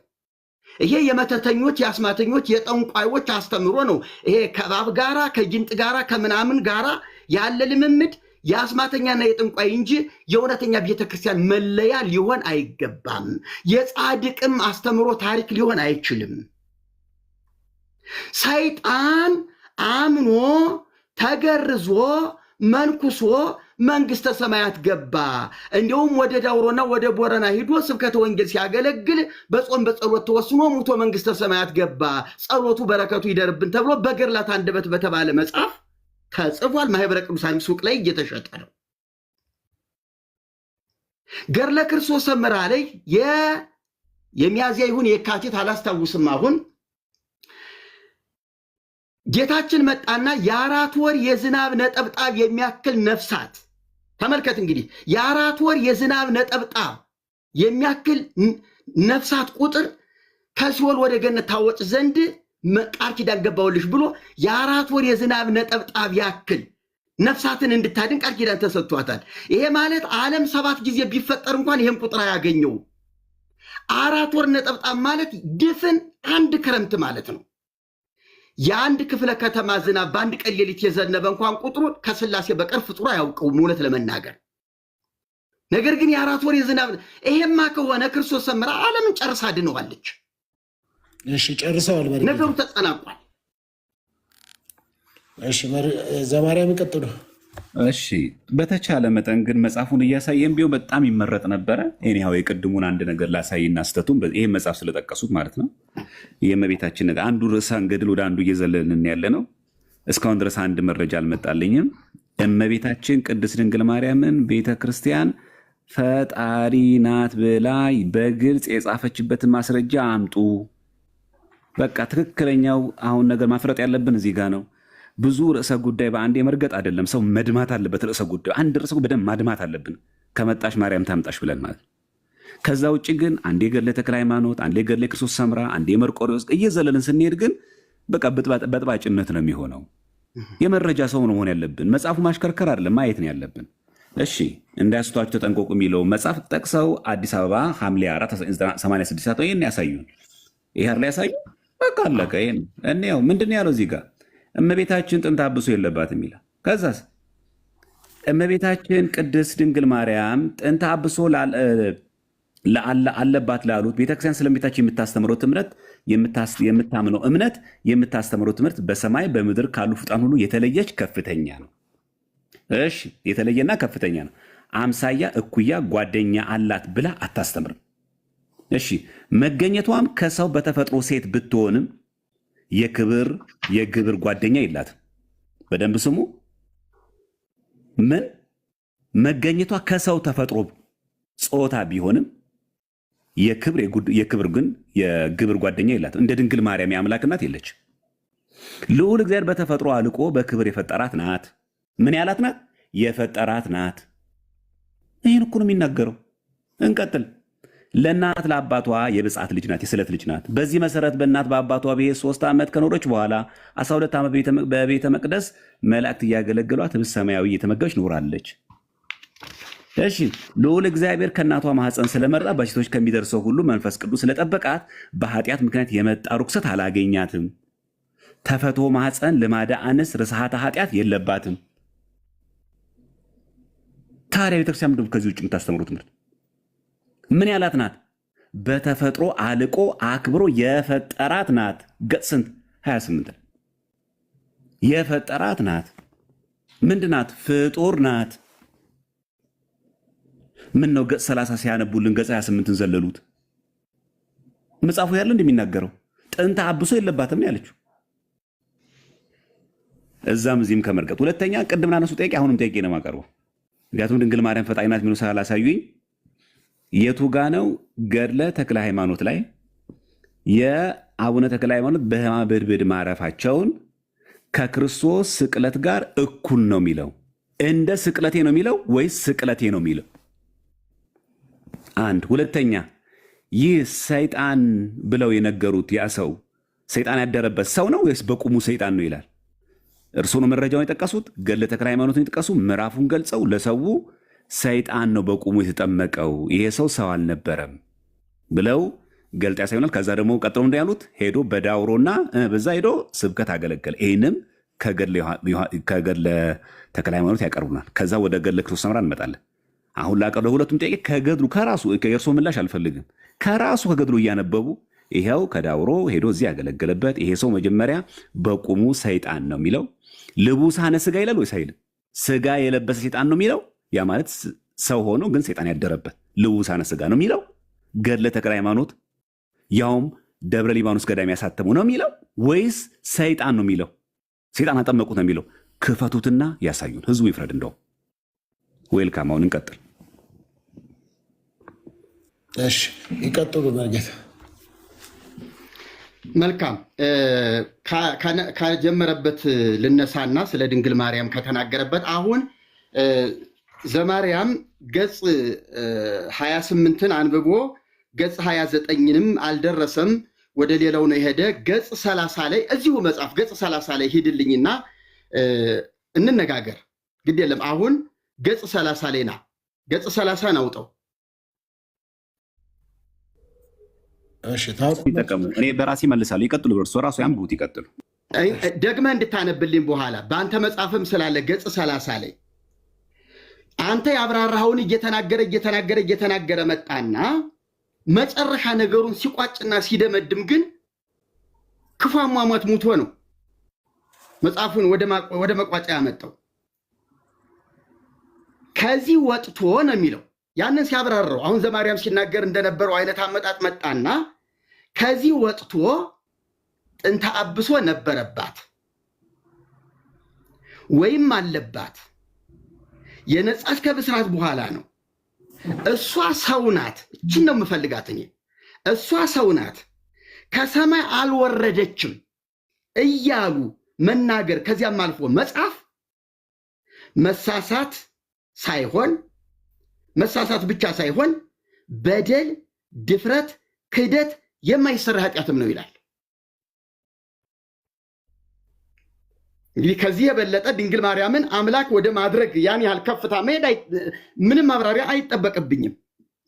ሊቃውንት ጉባኤውን ማመን አለብን ካልህ ድንግል ማርያም ሰው ናት ከሰማይ አልወረደችም ብሎ መናገር ድፍረት ነው፣ የማይሰራ ኃጢአት ነው ብለዋል ሊቃውንት ጉባኤው። ስለዚህ ለዚህ ማብራሪያ እንድትሰጠኝ። በተረፈ ገድለ ክርስቶስ ሰምራ ላይ ማነው ገድለ ተክለ ሃይማኖት ላይ አለ ያልከውን ከመጽሐፉ አሳየኝ ያልከው መጽሐፎች በሙሉ አሁን ቢሮ ናቸው ያሉት። እዚህ ላይ የሉም። እዚህ ክፍለ ቤቴ መኖሪያ ቤቴ ላይ የሉ። ካስፈለገ አንተም ታውቀዋለህ፣ እንዴት መጽሐፉ እንደሚል አንተም ታውቀዋለህ። ወናሁ ትመጉት በህማመ ብድብድ ወለዛቲ ማመከሪያ ከመስቅለቴ፣ እነሆ በክፉ ሞት በተቅማጥ ትሞታል። አንዲት ፊደል እንኳን ከግዕዝም በአማርኛም አልሸራረፍኩም። ሳመነዥከው የኖርሁት እጸድቅበታለሁ ብዬም ሳነበው የነበረ አሁን ደግሞ ለመቃወም በደንብ ተዘጋጅቼ የመጣሁበት ስለሆነ አልሳሳትም፣ አልዋሽም፣ ራሴንም እንደዚህ አላረክስም። እነሆ በክፉ ሞት በተቅማጥ ትሞታለህ። ይችንም ተቅማጥ ግን እንደ ስቅለቴ እቆጥርልሃለሁ። ለአንተ ብቻ አይደለም፣ በዚህ ገዳም በዚህ ተቅማጥ ለሚሞቱ ሁሉ ነው ብሎታል። ስለዚህ ተቅማጡ እንደ ስቅለት ተቆጥሯል። የክርስቶስ ስቅለት ዓለምን ለመዋጀት ለዓለም ቤዛ ነው የሆነው። እንደ ስቅለት የካለውና ካነጻጸረው የተክልየ ተቅማጥም እንደ ክርስቶስ የክርስቶስን ቤዛነት ያክል ስፍራ አለው ማለት ነው። ሌላው ፈጠን ልበልንህና ሰይጣን የሚለው በቁሙ ሰይጣን ነው ጋኔን ነው ወይስ ልቡሰ ሥጋ ነው ያልኸው? መጀመሪያው እኮ አባታችን አቡነ ተክለ ሃይማኖት ደቀ መዛሙርቶቻቸውን ይዘው ወደ መንገድ ሲሄዱ ከባህር ወጥቶ ጋኔኑ ነው የሚለው። ጋኔኑ በደቀ መዝሙራቸው ላይ አደረ፣ ያዘው፣ እሳቸው ታያቸው። ስለዚህ ጋኔን በሰው ላይ የሚያድር ጋኔን ነው ሲጀመር። አንዳንድ ሰዎች አይ ሰውም እንደ ስራው ሰይጣን ይባላል የሚል መላምት ተሰጥቶበታል። ይሄ ግን ለየት ያለ ነው። ጋኔን በሰው ላይ ያደረ ነው። ስለዚህ እሳቸው ደግሞ አማተቡበት እና ጋኔን በሰው የሚያድር ጋኔን ነው በቁሙ እንጂ ልቡሰ ሥጋ የለም እንደዚህ የሚባል ነገር ጋኔን ነው። ራሱ ቃሉም ጋኔን ነው የሚለው። ይህንን በሚገባ አውቃለሁ፣ እርግጠኛ ነኝ። እኔ ዛሬ ብቻ አይደለሁም፣ በሚቀጥለው ሶፊ ማስረጃችሁን አጠናክራችሁ የሚለ ከሆነ መጽሐፎችን ስብስብ አድርጌ ልቅም አድርጌ ራሷ ቤተክርስቲያኒቱ ያሳተመችው የተስፋንም እንኳን አይደለም ሌላ ግለሰብም አይደለም። አሁን አንተ ቅድም ገድላት በግለሰብ ይታተማሉ አልክ። መጽሐፈ ግን በግለሰብ አይታተምም። ድጓ በግለሰብ አይታተምም። የዜማ መጻሕፍት በቤተክርስቲያኒቱ ብቻ ነው የሚታተሙት። እምሞግት ቤተክርስቲያኒቱ ባዘጋጀችው መጽሐፍ ነው። ስለዚህ እኔ ዝም ብሎ ማንም ነጋዴ ባሳተመው አይደለም። ገድለ ክርስቶስ ሰምራንም የጠቀስኩልህ ቤተክርስቲያኒቱ ራሷ ባሳተመችው ነው። ገዳሙ አብሮ ባሳተመው ነው። ይሄ የነጋዴ ጉዳይ አይደለም። ነጋዴስ ቢሆን ተስፋ ገብረስላሴ አይደል ለረጅም ዘመናት ቤተክርስቲያኒቱን እያሳተመ እያከፋፈለ አሁን ሁሉ አይደል የገብረስላሴ መጽሐፍ በቤተክርስቲያኒቱ በቤተ መቅደስ ተሰግስጎ ያለው የግለሰብ ነው አይመለከተንም ትላለህ እንዴ? ይመለከታል። ጨርሰዋል መሪጌታ። እሺ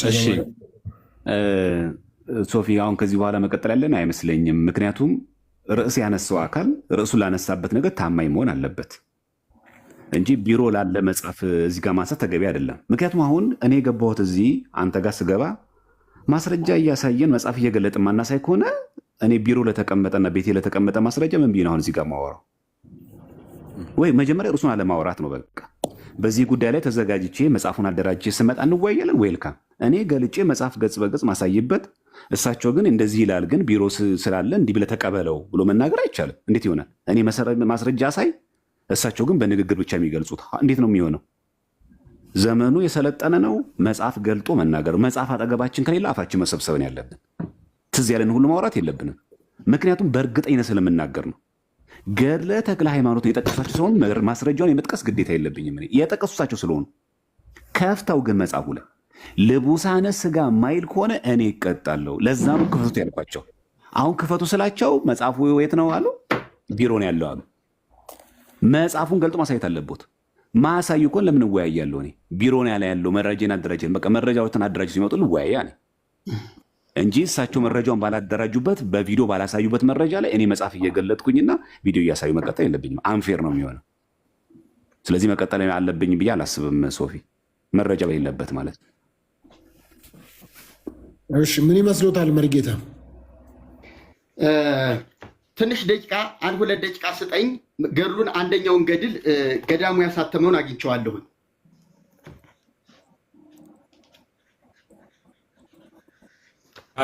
ከቢሮ መጣ ደግሞ ሰማለሁ። ድንገት የማርያምም ሲያስረዳም መሪጌታ ጽጌም ሲያስረዱም ደቂቃ የሚያንሳቸው ከሆነ ጠይቃቸው፣ ደቂቃ መጨመር ካለበት ቢጨመር ሞር ደግሞ ደቂቃ እንጨምራለን። ከዛ በፊት ግን እሳቸው መረጃ የሚሉትን መጽሐፍ ያገኙና እና ጥያቄ የሆነብኝ እሳቸውም እየጠየቁ ነው። የማርያምም እንዲጠይቅ እድሉ ቢመቻች ነው ምለው። አመሰግናለሁ።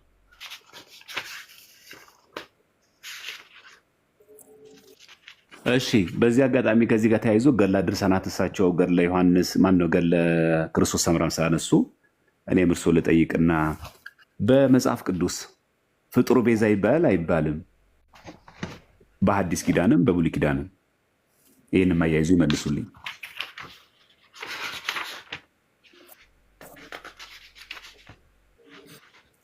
እሺ አያይዘው ይመልሳሉ።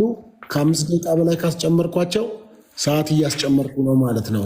ዘማርያም ለአንተም እጨምራለሁ ማለት ነው። ሰዓት እታች ያላችሁ ሰዎች እንዳትጨነቁ። ለአንዱ ሰዓት ረዝሞ ለአንዱ ያጠረ እንዳይመስላችሁ። ዝም ካልኩኝ ዝም ያልኩበት ምክንያት ለሁለቱም ሊጨምር ነው ማለት ነው። ስለዚህ እናድርግ። አግኝተዋል እርሶ መረጃዎትን መሪጌታ? ሁለቱን አግኝቻለሁ። በቃ ባገኙት ላይ መወያየት ይችላሉ። ኮፒ ሊንክ ሼር አድርጉት፣ ታብታብ አድርጉትና እስከዛ ያላችሁ ሰዎች በጣም አመሰግናለሁኝ። ከኛ ጋር ስላላችሁ ብዙ ሰው እንዲሰማው እንዲደርስ እንዲሆን እንደዛ እያደረግን አብረን እንቆይ። ስለዚህ ኮፒ ሊንክ ሼር አድርጉት። ያው ብዙ አልተደረገም፣ ብዙ ሰው ቁጭ ብሏል፣ ግን ብዙ አልተደረገም። ስለዚህ እሳቸው ልክ እንዳገኙ ይጀምራሉ። እንደዛ እያደረግን በጣም ደስ የሚል ነው። ከታችም ያላችሁ ኮሜንት ላይ ያላችሁ እዚህ ገስት ላይ ያላችሁ በጣም በጨዋነት ደስ በሚያሰኝ የማይጥመን ነገር እንኳን እየተነገረ ቢሆን እንኳን በትዕግስት አብረን ስላለን በጣም አመሰግናለሁ። እግዚአብሔር ያክብራችሁ ሁላችሁንም። በእንደዚህ ሲኮን የሚሰሙም እኛም እናተርፋለን። በጣም አመሰግናለሁ። ዝግጁነት መሪጌታ? አዎ ይቀጥሉ፣ መቀጠል ይችላሉ። በትልቁ ላርጎቱ። እሺ ወእምዝ ይሄ ምዕራፍ 48 ገዳሙ ያሳተመው ነው። ገዳሙ ያሳተመው ምዕራፍ 48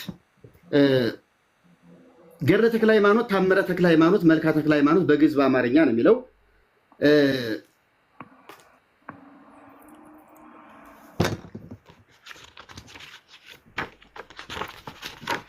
ዘአይተሞ ደብረ ሊባኖስ ገዳም ይላል 2004 ዓመተ ምህረት የታተመ ገድለ ተክለ ሃይማኖት ነው። 2004 ዓመተ ምህረት ምንድነው የሚለው? ምዕራፍ 48 በነገራችን ላይ ቤተ ክህነት ያሳተመው ተስፋ ገብረ ሥላሴ ያሳተመው ገዳሙ ያሳተመው በገጽ ልዩነት አለው።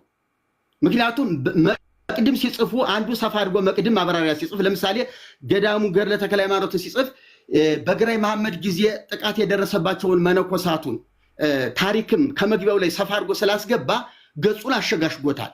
ስለዚህ ይሄንን ገጽ ይዛችሁ የቤተ ክህነት ያሳተመውን ብታዩት ላታገኙ ትችላላችሁ። ስለዚህ ገጽ ስናገር የዚህን መጽሐፍ ገጽ ብቻ እንደተናገርሁኝ እንድትገነዘቡልኝ እፈልጋለሁ። 240 አቡነ ተክለ ሃይማኖት ውስተ አይጉር ነበረ አሐተ ዕለት ሀበ ድንጋጌ ባሕር ወወፃ ጋኒ። ቪዲዮ በርቶ ወደ መጽሐፉ አድርገው ያሳተሙ ማን እንደሆነና ቪዲዮን በርቶ እያስነበቡን ቢያደርጉ ቪዲዮን ያዙርታ ወደ መጽሐፉ ያሩልን እያየ እንድናየው። ቪዲዮን ያዙ። ቪዲዮ ወርቃማ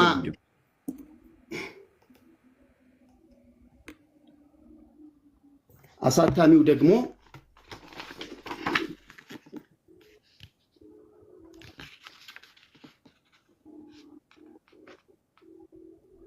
ስለዚህ ቪዲዮን ወደ መጽሐፉ ያርጉትና እያነበቡ ይንገሩ።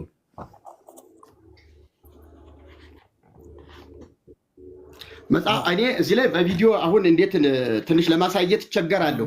ምክንያቱም እኔ ገጽ ከተናገርኩ ምዕራፍ ከተናገርኩ የእናንተና የኔ እዚህ ላይ መፋጠጡ አስፈላጊ አይደለም። ካልያዝኩትኝ እናንተ መጽሐፍ ይዛችሁ ሞግቱኝ ካስፈለገ፣ አሊያም መጽሐፉን በምታመጡበት ቀን ልትከራከሩን ትችላላችሁ። ስለዚህ አቅጣጫ ላሳያቸው ካሜራ እንዴት እንደሚዞር። ምክንያቱም ካሜራ ማብራት ከቻሉ ከካሜራው ማብራት አጠገብ ማዞር ይቻላል። ካሜራ ማብራት ከቻሉ አጠገቡ ማዞር ይቻላል። አዙሩት። አሁን ካሜራውን አብሩት። ከካሜራው አጠገብ ካሜራውን ካበሩት በኋላ ከካሜራው አጠገብ 4 ማዕዘን አለች። እሷን 4 ማዕዘን ሲነኳት ይዞራል ማለት ነው። ችግር የለም። ታውቃቶች ወይ እኔ ያበራለሁ ወይ ችግር ይቀጥሉ። በቃ ቆይ ካልቻሉ ችግር የለም። ምንም አያሳስብም። ያንብቡት፣ ይቀጥሉ። ጎን ለጎን ላርጋችሁና እሳቸው ያንብቡ። አንተ መጽሐፉ ማድረግ ይችላል። ችግር የለም። ይታያቸዋል። ይሄው አዙሬዋለሁ።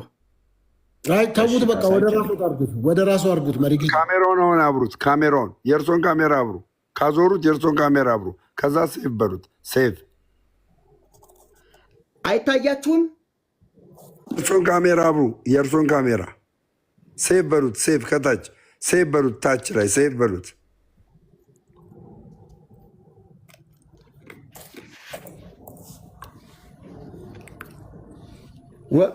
ቆንጆ ነው። ይቀጥሉ። አሪፍ ነው። ይኸው ወእምዝ እንዚያን ሶስቱ አቡነ ቅዱስ ተክለ ሃይማኖት ውስተ አሃይጉር ነበረ አሐተ ዕለተ ሀበ ድንጋጌ ማይ ወወፃ ጋኔን እማይ ወአሃዘ ረዶ ለአቡነ ቅዱስ ተክለ ሃይማኖት። በአማርኛው ከዚህ በኋላ አባታችን ተክለ ሃይማኖት በየሀገሩ ሲመላለስ አንድ ቀን በባህር ዳር ተቀምጦ ሳለ ልቡሰ ሥጋ ጋኔን ከባህሩ ውስጥ ወጣ። ጋኔኑም የአባታችንን ደቀ መዝሙር ያዘው።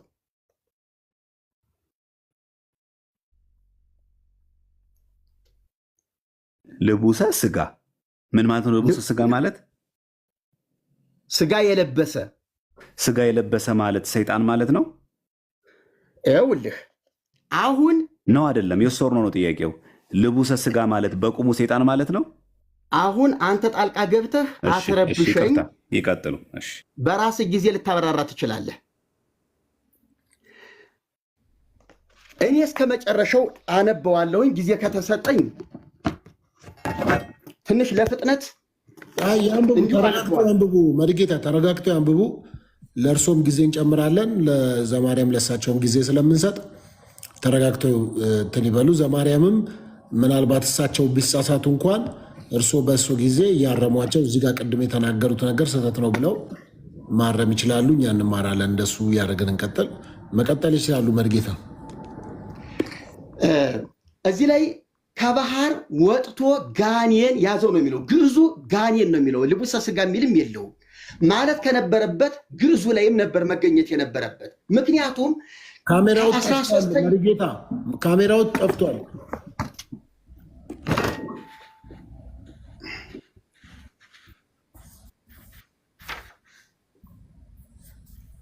ራሳቸው ያዙሩት። ስላየሁት አዞረዋለሁ። ወደ እርሱ አድርጉት።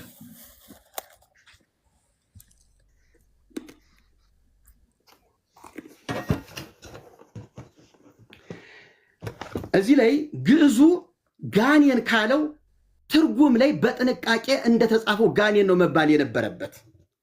ልቡሰ ሥጋ ከተባለ ግዕዙን እስካሁን ድረስ ከ13ኛው መቶ ክፍለ ዘመን ጀምሮ እስከ አፄ ኃይለ ሥላሴ በአማርኛ እስከታተመበት ጊዜ ድረስ ጋኔን ስትሉ የኖረች ቤተክርስቲያን የሚባል ቡድን ተነስቶ ለምን እንዲህ ተባለ ብሎ ሲጠይቃት ልቡሰ ሥጋ ብንለው ይሻላል ተብሎ ወደ አማርኛ የተንሻፈፈ ትርጉም ተመጥቷል።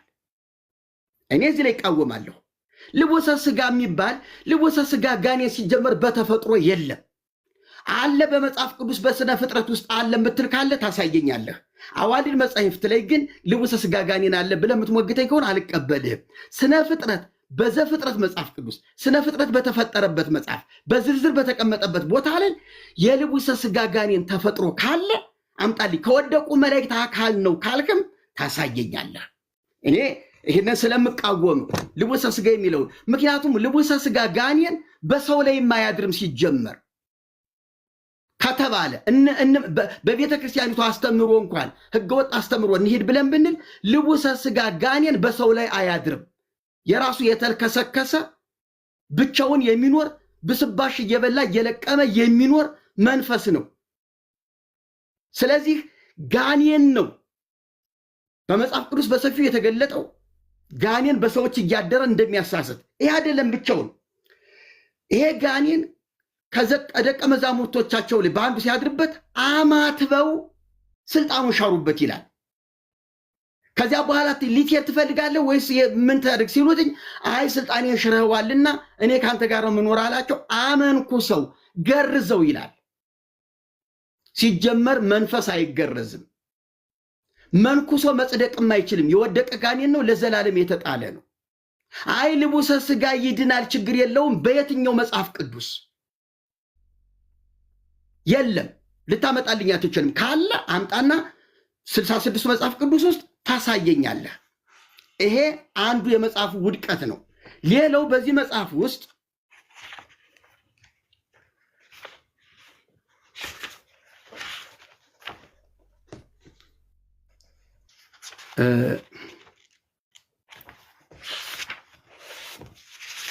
ይቅርታ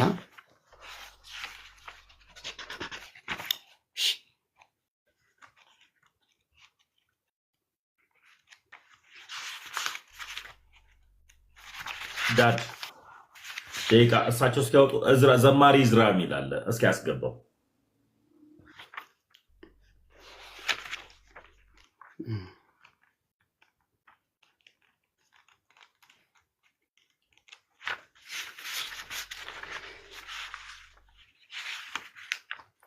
እሺ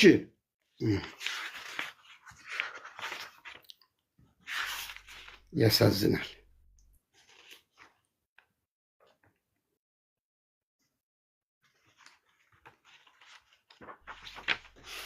እንግዲህ ውጊያ ነው። እዚህ ምላሽ ደስ እስከዛ ቀስ ብሎ አገኙት። እሺ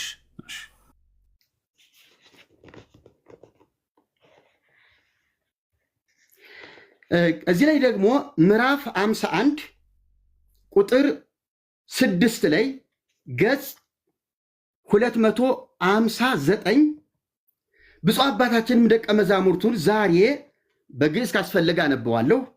ብፁዕ አባታችንም ደቀ መዛሙርቱን ዛሬ እግዚአብሔር በእጄ ያዋረደውን የሰይጣንን ተንኮል አያችሁን? ከእንግዲህ ወዲህ ግን በዚህ ቦታ ላይ አቅም የለውም።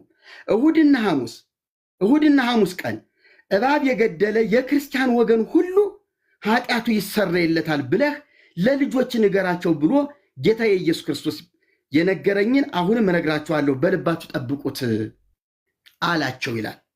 ሐሙስና እሁድ ቀን እባብ የገደለ ኃጢአቱ ይሰረይለታል። በማን ደም ነው ኃጢአታችን የሚሰረየው? ባይነኝ እኔ በክርስቶስ ደም ነው ኃጢአት የሚሰረየው። እባብ የፈለገ ጊዜ ገድዬ ኃጢአት ስሬት ላገኝ አልችልም። እንዲህ አይነት አስተምሮ፣ የተሳሳተ አስተምሮ የክርስቶስን ደም የሚያቃልል የእባብን ደም በክርስቶስ ደም ልክ ከፍ ያደረገ ወይም ታላቁን የክርስቶስን ደም በእባብ ደም ልክ ዝቅ ያደረገ ነው። ይሄ ፈጽሞ የማይሆን ነገር ነው። ትክክል አይደለም ነው እያልኩ ያለሁት። ስለዚህ በጻድቁ ስም ወንጀል ተሰርቷል፣ ደባ ተፈጽሟል፣ የተሳሳተ ገድል ተጽፎባቸዋል የሚል አቋም ነው ያለኝ። እሺ አመሰግናለሁ። መርጌታ ጨርሰዋል። ዘማርያም 10 ደቂቃ አሉት፣ መቀጠል ይችላሉ።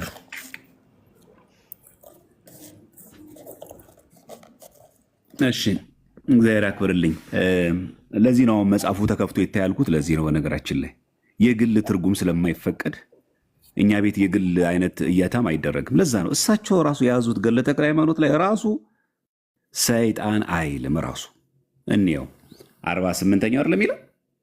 ከዚህ በኋላ አባታችን አቡነ ተክለ ሃይማኖት በሀገሩ ሲማለስ አንድ ቀን በባህር ዳር ተቀምጦ ሳለ ልቡሰ ስጋ ጋኔን ከባህር ውስጥ ወጣ ነው። ሰይጣን ወጣ አይልም፣ በቁሙ ዲያብሎስ ወጣ አይልም። ፈጥረን እናንብበው። የጀመሩት የራሳቸው የጻፉት ላይ አለ። ልቡሰ ስጋ ያ ማለት ሰይጣን የሰለጠነበት ሰይጣን ያደረበት ሰው እግዚአብሔር ሊያድርበት ይችላል፣ ሰይጣን ሊያድርበት ይችላል። በመጽሐፍ ቅዱስ በብሉይ ሳኦል ላይ እርኩስ መንፈሶች ያስጨንቁ አልነበር? እርኩስ መንፈስ እኮ ሰይጣን ጋኔን ነው አይደል? ይሰለጥንበታል እኮ ሰው። በሐዲስ ኪዳን ደግሞ አንተ አትሙት ሲለው ጴጥሮስ ለጌታ አንተ ሰይጣን ብሎታል። አሃ ጴጥሮስ በቁሙ ሰይጣን ነው እንዴ? በጴጥሮስ ገላ ላይ አድሮ ለክርስቶስ ሞት ያዘነ መስሎ ግን የክርስቶስን ስቅለት የሰው ልጆች ድህነት የማይፈልገው ዲያብሎስ የራራ መስሎ ጌታ አይሁንብህ አለው። ጌታ ምን አለው? አንተ ሰይጣን ከኋላ ሂድ፣ የሰውን እንጂ የእግዚአብሔር ሐሳብ አታውቅም አለው። ጴጥሮስ ሰይጣን ነው በቁሙ? ይህ መጽሐፍ ቅዱስ አልተጻፈም እንዴ? እንቀጥል። ሐዋርያ ቅዱስ ጳውሎስ በአዲስ ኪዳን ላይ ሲቃወሙ የነበረውን ጠንቋይ ምንድን ያለው? አንተ የዲያብሎስ ልጅ አለው። ዲያብሎስ ሚስት አግብቶ ወልዶት ነው። ግብሩ ሁሉ የእነ ቅዱስ ጳውሎስን አማናዊ ወንጌል የሚቃወም ሁሉ ሰይጣን፣ የሰይጣን ልጅ ይባላል። ሰው ላይ ሊሰለጥን ይችላል። አለቀ። በብሉይ ያለ በሐዲስ አለ፣ ምንም ጥያቄ የለውም። እንደውም ጌታችን ላይ በወንጌል ስናነብ ሰይጣንም ከ12ቱ በአንዱ ገባ ይላል። በማን? በይሁዳ ገባ እኮ። ይኸው ጌታን እኮ አሳልፎ ሰጠ። ከ12ቱ በአንዱ ገባ ይላል እኮ ወንጌል ራሱ። ይሁዳ ሰው ነው አይደለም? በተፈጥሮ ሰይጣን ሰው ያድርበታል። ያው ምን ጥያቄ አለው? ልቡሳ ስጋ ማለት ሰይጣን ያደረበት ሰው። ከዛ ያ ልቡሳ ስጋ ጋኔንም ደቀ መዝሙሩን ትቶ ፈጥኖ ሸሸ። ከዛ ጠየቀው። ብፁዕ አባታችንም ልጄ ለምን ትይዘዋለህ አለው። ከዛ ጋኔኑን ጠየቀው። ጋኔኑን እሳቸው ያዙት። ከዛ በኋላ ምን አለ? እንግዲህ ወደ ወዲስ ወደ ማደሪያዬም ለመመለስ አይቻለኝም፣ በማህተብ ስልጣኔን ሽረዋልና አለው። በምን? በማማተብ በስመ አብ ወወልድ ወመንፈስ በሚለው ስልጣን ክቡር አባታችን አቡነ ተክለ ሃይማኖት ወስዶ ገዝሮ ማለት ነው። ጾታ አለው ሴጣን፣ ጾታ አለው ሴጣን። እኮ የወደቀ መልአክ ነው። ወንድ ሴት አለው ሴጣን። ገዝሮ ሲል ሴጣን አይደለም ማለት ነው። እሺ ወደ ፍጹም ክርስቲያንነት ለወጠው። ምን ማለት ነው? ክርስቲያን አደረ። ከዛስ ስሙንም ክርስቶስ ሐዋርያው ክርስቶስ መረጠው አለው። እሺ የቱ ጋር ወደ ዳውሮ ገብቶ አገለገለ የሚለው? የሌለ ፈጠራ። በዚህ ዕድሜ እርሶ እንዲህ መናገር አለቦት? እሺ እንጨርሰው። የመጨረሻው ብፁዕ አባታችንም ሲያገለግለው ኖረ። ከጥቂት ቀንም በኋላ የምንኩስናውን ልብስ አልብሶ ወደ በዓቱ አስገባው። ይህችም ደብረ አስቦ ናት። ሞቶ መንግሥተ ሰማያት እስኪገባ ድረስ በተረፈ ዘመኑ ሁሉ መነኮሳትን ደስ የሚያሰኝ እግዚአብሔርንም የሚወድ ሆነ። አለቀ። ዳውሮ ሄደ የሚላለ ከየት አመጡት? ትርጉም ከኪሴ ነው። የት ነው? ምዕራፍ 48 ይሄ ነው። ቁጥር 1 እስከ 5 ብቻ ነው ያለው። ይሄ ነው እኛ የምንቃወመው። ገድሉ የማይለውን ለዘመናት እርሶ ያውም እየደጋገሙ ሰይጣን አጠመቀው ከመጀመር ጀምሮ ራሱ ቁጥር 1 ላይ ልቡሰ ስጋ እያለ ሰይጣን እንደማይጠመቅ እናውቀዋለን። ሰይጣን ግን ሰው ላይ አድሮ ስራ ይሰራል። ከዛስ እዛ ግለሰብ ላይ ያደረውን ሰይጣን አስወጡትና በእግዚአብሔር ኃይል አቡነ ተክለ ሃይማኖት የእግዚአብሔር ማደሪያ የሆነውን ስሙን ምን ብለው ጠሩት? ክርስቶስ ሐረዩ ብሎ ጠራው ነው የሚለው። ምን እንደው ውሸቱ አሁን እዚህ ጋር። ለዚህ ነው እኛ የምንቃወመው የሚለው ይሄን ነው። ሌላኛው እሳቸው ያነሱት እዚህ ሮብና ማን ነው ሐሙስና እሑድ ሰይጣን የገደለ ይጸድቃል ብለው ነገር አንስተዋል። በነገራችን እባብ የገደለ በቁሙ እባብ ነው? ኮብራ እባብ ነው አይደለም። መጀመሪያ እኛን መጠየቅ ያለብን እኮ በቁሙ ወስደው እርስዎ እባብ ይለው በቁሙ እባብ ወሰዱና በቃ እንዲህ ነው ብሎ ተረጎሙት። እንደዛ አይደለም የሚለው። እንደው አንዳንድ ጊዜ ከራሳችን እየተረጎሙ ነው ስንሄድ በጣም አደጋው ስለምንገባ ማለት ነው። እሺ እናንሳ እስቲ በመጽሐፍ ቅዱስ ላይ ማን ተብሎ እንደሚጠራና ምን ብሎ እንደሚነገር እስቲ እናንሳ። በራእየ ዮሐንስ ልጥቀስ መጀመሪያ ምዕራፍ 20 ላይ ቁጥር 2 ላይ ያለውን ላንሳ። ራእየ ዮሐንስ ምዕራፍ 20 ቁጥር 2 ላይ እንዲህ የሚል ቃል እናገኛለን። ይቅርታ፣ ራእየ ዮሐንስ ምዕራፍ 20 ቁጥር 2 ላይ የቀደመውንም እባብ ዘንዶም እርሱም ዲያብሎስና ሰይጣን የተባለው ያዘው። ማን ነው እባብ የተባለው? ሰይጣን። ማን ነው ዘንዶ የተባለው? ዲያብሎስ ነው ለኛ እንጂ ኮብራ እባብ ናሽናል ጂኦግራፊ ላይ የምታየውን ሄደ አናትናቱን ሐሙስ ቀን ሄደ ስለቀጠቀጥከው ገነት ትገባለህ አይደለም የሚል። እባብ ምንለው ማንን ነው? እኛ ዘንዶ ምንለው ማንን ነው? ራእየ ዮሐንስ ምዕራፍ 20 ቁጥር 2 ላይ እኮ የቀደመውንም እባብ ካለ በኋላ ዘንዶውን ይቀጥላል፣ እርሱም ዲያብሎስና ሰይጣን የተባለው ያዘው። ስለዚህ የቀደመው እባብ ዘንዶ የሚባለው ማን ነው? ዲያብሎስ ነው። ዲያብሎስን የገደለ ምን ብሎ በምን እንደሚገድለው? በጾም በጸሎት ምን ገድለው? መቼ በቦክስ አይደለም አይደል? በከባድ መሳሪያ አይደለም፣ በሚግ አይደለም አይደለም፣ በሞርተር አይደለም የምንገድለው፣ በመድፍ አይደለም የምንገድለው፣ በጾም በጸሎት ነው። ሰይጣንን በጾም በጸሎት ድል ከነሳህ፣ ያ ማለት ድል ነሳህ ገባ፣ ስጋው ደግሞ ከተቀበል ትጸድቃለህ እንጂ ኮብራ እባቡን እንስሳውን በቁሙ ገድለህ መንግስት ሰማይ ተገባለ የሚትርጉመ ሲጀምረኛ እባብ ምንለው ዘንዶ ምንለው ማንን ነው? ዲያብሎስና ሰይጣንን ነው። ይሄ መጽሐፍ በግልጽ እባብ የሚለው ነገር ስላስቀምጠልህ ማለት ነው። እሺ የዳዊት መዝሙር ደግሞ መዝሙር 90 ቁጥር 13 ደግሞ እንመልከት። የዳዊት መዝሙር ዳዊት ማለት ነው። መዝሙር ምዕራፍ 90 ቁጥር 13 ላይ እንዲህ የሚል ቃል እናገኛለን።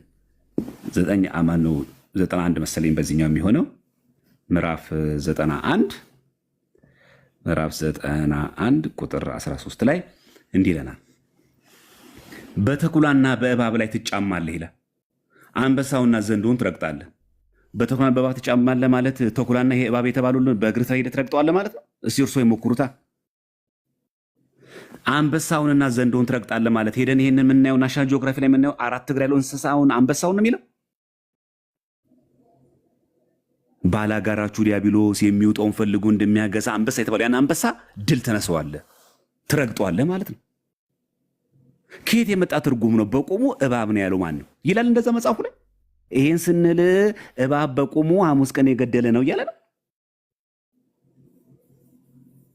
ይሄ በጣም መታወቅ አለበት ማለት ነው። ሁለተኛ ግደሉ የሚለው ቃል ራሱ መግደል የሚለው ቃል እንደው በቁም በቤተክርስቲያናችን እንዴት ይተረጎማል? ይሄ ደግሞ አይተም ደግሞ ተገቢ ነው። ምክንያቱም ግደሉ የሚለው ቃል በብዙ ስለሚተረጎም ማለት ነው። እንዲህ የሚል ቃል አለ ቆላስይስ 3:5 ላይ እንግዲህ በምድር ያሉትን ብልቶቻችሁን ግደሉ ይላል። ያ ማለት ለዝሙት የሚያነሳሳህን አፍረተ ስጋ ምናምን ክፉ የሚያናግር አፍን ቆረጠው ይላል በሰይፍ በጾም በጸሎት አስገዛው ነው። ፈቃደ ስጋህን ለፈቃደ ነፍስ አስገዛው ነው ግደሉ ማለት። ይሄ እኮ ግደሉ እኮ ይላል እዚህ ጋር። እነዚህ ምንድን ናቸው? ዝሙትና ርኩሰት፣ ፍትወትም፣ ክፉ ምኞትም፣ ጣዖትም ማምለክም የሆነ መጎምጀት ነው። ምን አድርጉ? በምድር ብልቶቻችሁን ግደሉ የሚለው እንጂ በሰይፍ ምናምን አይደለም። ሄደን እባብን እንስሳ ስለገደነው አለ የምንጸድቀው። ስለዚህ አንበሳውና ዘንዶውን ትረግጣለህ ሲል በቁሙ አንበሳ በቁሙ ዘንዶን አይደለም፣ በቁሙ እባብን አይደለም። ከየት የመጣ የትርጉም ገድሉ እንደዛ ይላል። እባብ የምለው በቁሙ እንስሳውን ነው ይላል። ዘንዶ ያልኩት በቁሙ ዘንዶን ነው ይላል አይልም። ካለ ከፍቶ ያሳዩን አይልም እንደዛ። ስለዚህ በእኛ ቤተክርስቲያን ግደሉ ምንለው ምን ገድለው ስጋዊ ፍትወታችንን ብልቶቻቸው ግደሉ እንዳሉ እነዚህም ዝሙት፣ ርኩሰት፣ ፍትወት፣ ክፉ ምኞት፣ ጣዖት ማምለክን እነዚህ መጎምጀት በጾም በጸሎት ነው። ፈቃደ ስጋችን ለፈቃደ ነፍስ በጾም በጸሎት በመንፈስ ተጋድሎ እናስገዛለን እንዳይሰለ መንግስት ሰማያት ስለማያስወርስ። ስለዚህ በቁሙ እባብ የተባለው ዘንዶ የተባለው ይሄ የምናየው እባብ ሳይሆን ዲያብሎስን ነው፣ ሰይጣንን ነው የሚናገረው። እግዚአብሔር ያክብርልኝ። ይቅርታ ትሰጣቸዋለህ ዳድ። አንድ ማስታወቂያ ብቻ ልናገር ነው። በዚህ አጋጣሚ መዝሙር ያሬድ ስላየው ደስ ብሎኛል። መምህር ጌታሁን አስገቡኝ ሲሉ ነበርና ድንገት አሁን ካሉ ገስት ላይ አጥቼዎት ነው፣ አስገባዎታለሁ። እንደዚሁ ደግሞ መሪ ጌታ እኔ ነኝ የሊቃውንት እንትን ያሉ ተሐድሷውያን እርሶም ካሉ ገስት አጥቼ ነው። አንዳንድ ቁጥር ጻፉልኝና ከሁለት አንዳችሁ አስገባለሁ። ይህን ልናገር ነው። ይቀጥል። እሺ ሶፊ ይቅርታ። ከዚህ ቀጥሎ ምናልባት እሳቸው አንዴ ይናገሩና ብንጠቀለው ኮሌት እየሆነ ስለብኝ ስለሆነ ነገ ስራ ስላለ ይቅርታ ይደረግልኝ። ጥሩ፣ እንደሱ እናደርጋለን። ቀጠሮን እያያዝና በሌሎች ጉዳይም እንደዚህ በጨዋነት ሰው ታች ያለው ሰው እንዲማር እንደዚህ እሳቸውንም ቢያከበረ ሌላውም ሰው እናንተን በተከበራችሁበት ሁኔታ እንደዚህ መወያየት በጣም የሚያስደስት ነው። ኮፒ ሊንክ ሼር አድርጉት፣ ታብታብ አድርጉት። ብዙ ሰው እየተጠቀምበት እንደሆነ አውቃለሁ። ስለዚህ መሪጌታ ጽጌ ስጦታ መቀጠል ይችላሉ። ጊዜያችሁን ሰጥታችሁ ከኛ ጋር ያላችሁ እንዲመልሱልኝ ግን ሶፊ ጥያቄ አልተመለሰም። ፍጡር በመጽሐፍ ቅዱስ ቤዛ ይባላል የሚለው አልመለሱልኝም። ለዛ ነው። እሺ ይቀጥሉ መሪጌታ። የእሱንም ጥያቄ ሰምተዋል። እስካሁን የሚያወራውን የእርስዎን ሀሳብ በዚህ ነው ብሎ እንግዲህ አመክንዮ አምጥቶ ተናግሯል። ስለዚህ መቀጠል ይችላሉ። እርስዎ ጊዜ አለዎት።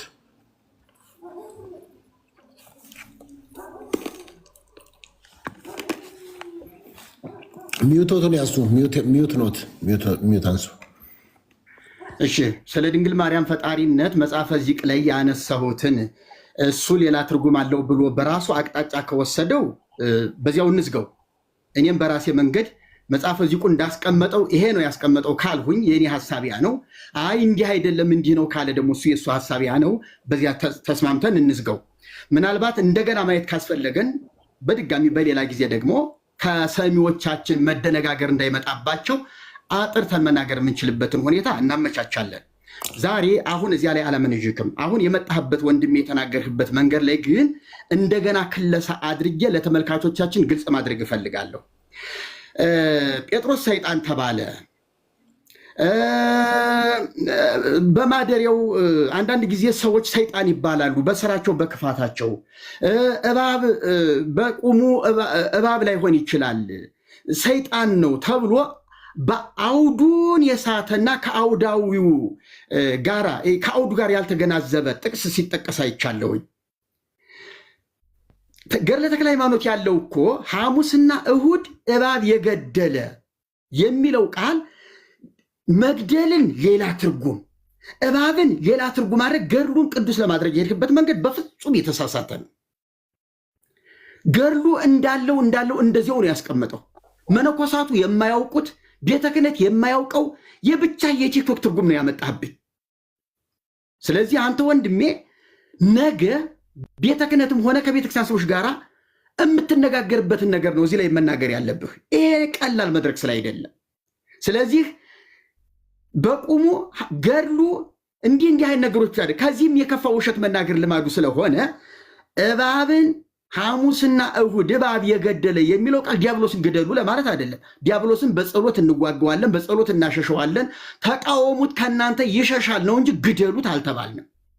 አይሞትም ሲጀመር እንዴት ግደሉ ተብለ ዲያብሎስን ነው ግደሉ የተባል እንዴት ትላለህ? ስለዚህ እዚህ ላይ ያመጣው የግድያ አካሄድ በጣም የተሳሳተ ነው፣ አያስኬድም። መሞት የሚችለውን ስጋ ለባሹን ተናዳፊ እባብ ነው። ይህንን ነው ግደሉት የተባለው። ገድሉ ላይ ያስተማረን ይሄንን ነው። ያንን የገደለ እና ዲያብሎስን የገደለ ሐሙስና እሁድ ዲያብሎስን መግደል ቀን ተመርጦ ለዲያብሎስ ግድያ ትመድባለህ እንዴ? ገድለ ተክለ ሃይማኖት እሺ የሰይጣን ነው ለሰይጣን ነው የተባለ ብለህ ብትለኝ ሐሙስና እሑድ ነው ዲያብሎስን ቀን ፈልገን መድበን የምንገድለው? እንዴት እንደዚህ ብለህ ታስባለህ አንተ?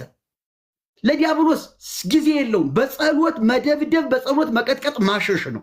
መግደል የሚባልም አይታሰብም። ሊሞት ራሱ እግዚአብሔርን ዲያብሎስን ከመኖር ወደ አለመኖር ሊወስደው አይችልም። ይቀጠዋል እንጂ ዲያብሎስን አያጠፈው። አይጠፋም። እንዳይጠፋ አድርጎ የፈጠረ እሱ ነው። ሲቀጠው ግን ይኖራል። ስለዚህ የሚጠፋና የማይጠፋን ነገር ለይተን ማወቅ ጥሩ ነው። ግደሉ የተባለው የሚሞት ነገር ስለሆነ ነው። እነ ጴጥሮስን ሁሉ ሐሙስና ይሄ ሰይጣንን ያዙት ጋኔን ልቡሰ ስጋ ጋኔን ነው ስላልከው ነገር አንድ ጊዜ ጭልጥ ያለ ጋኔን አድርገህ ሌላ ጊዜ ደግሞ ልቡሰ ስጋ አድርገህ ስትናገር እያየሁህ ነው። ጴጥሮስ ላይና ኤልዛቤል እዛ ራእይ ላይ የጠቀስከው እንዳለ ጋኔን ነው።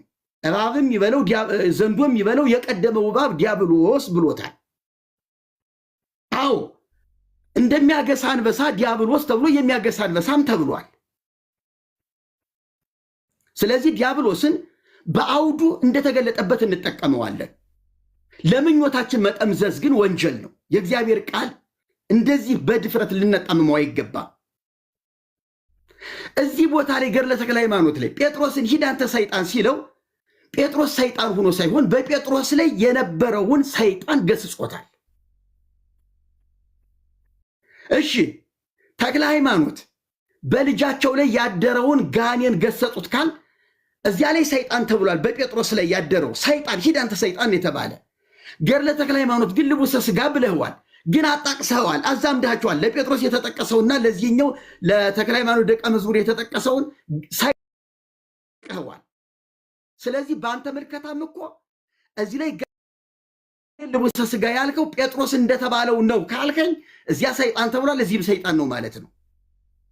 አውዱን ጠብቀን እንሂድ ካል ሲጀመር ልቡሰ ስጋ የሚል ፍጥረት የለም። አምጣልኝ ማስረጃ። ይህንን በነጥብ ያዘውና በራስ ጊዜ እንድታብራራልኝ ይፈልጋለሁ። ከባህር ውስጥ የሚኖር ልቡሰ ስጋ ጋኔን የለም። ልቡሰ ስጋ የሚባል ፍጡርም የለም። እንዲህ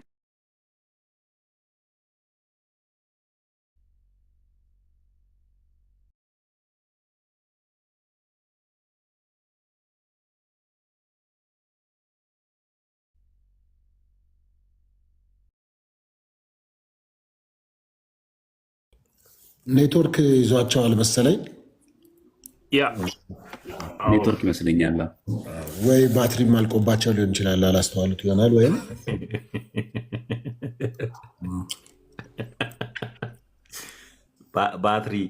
ባትሪ እንዴት አወቅ ዳድ?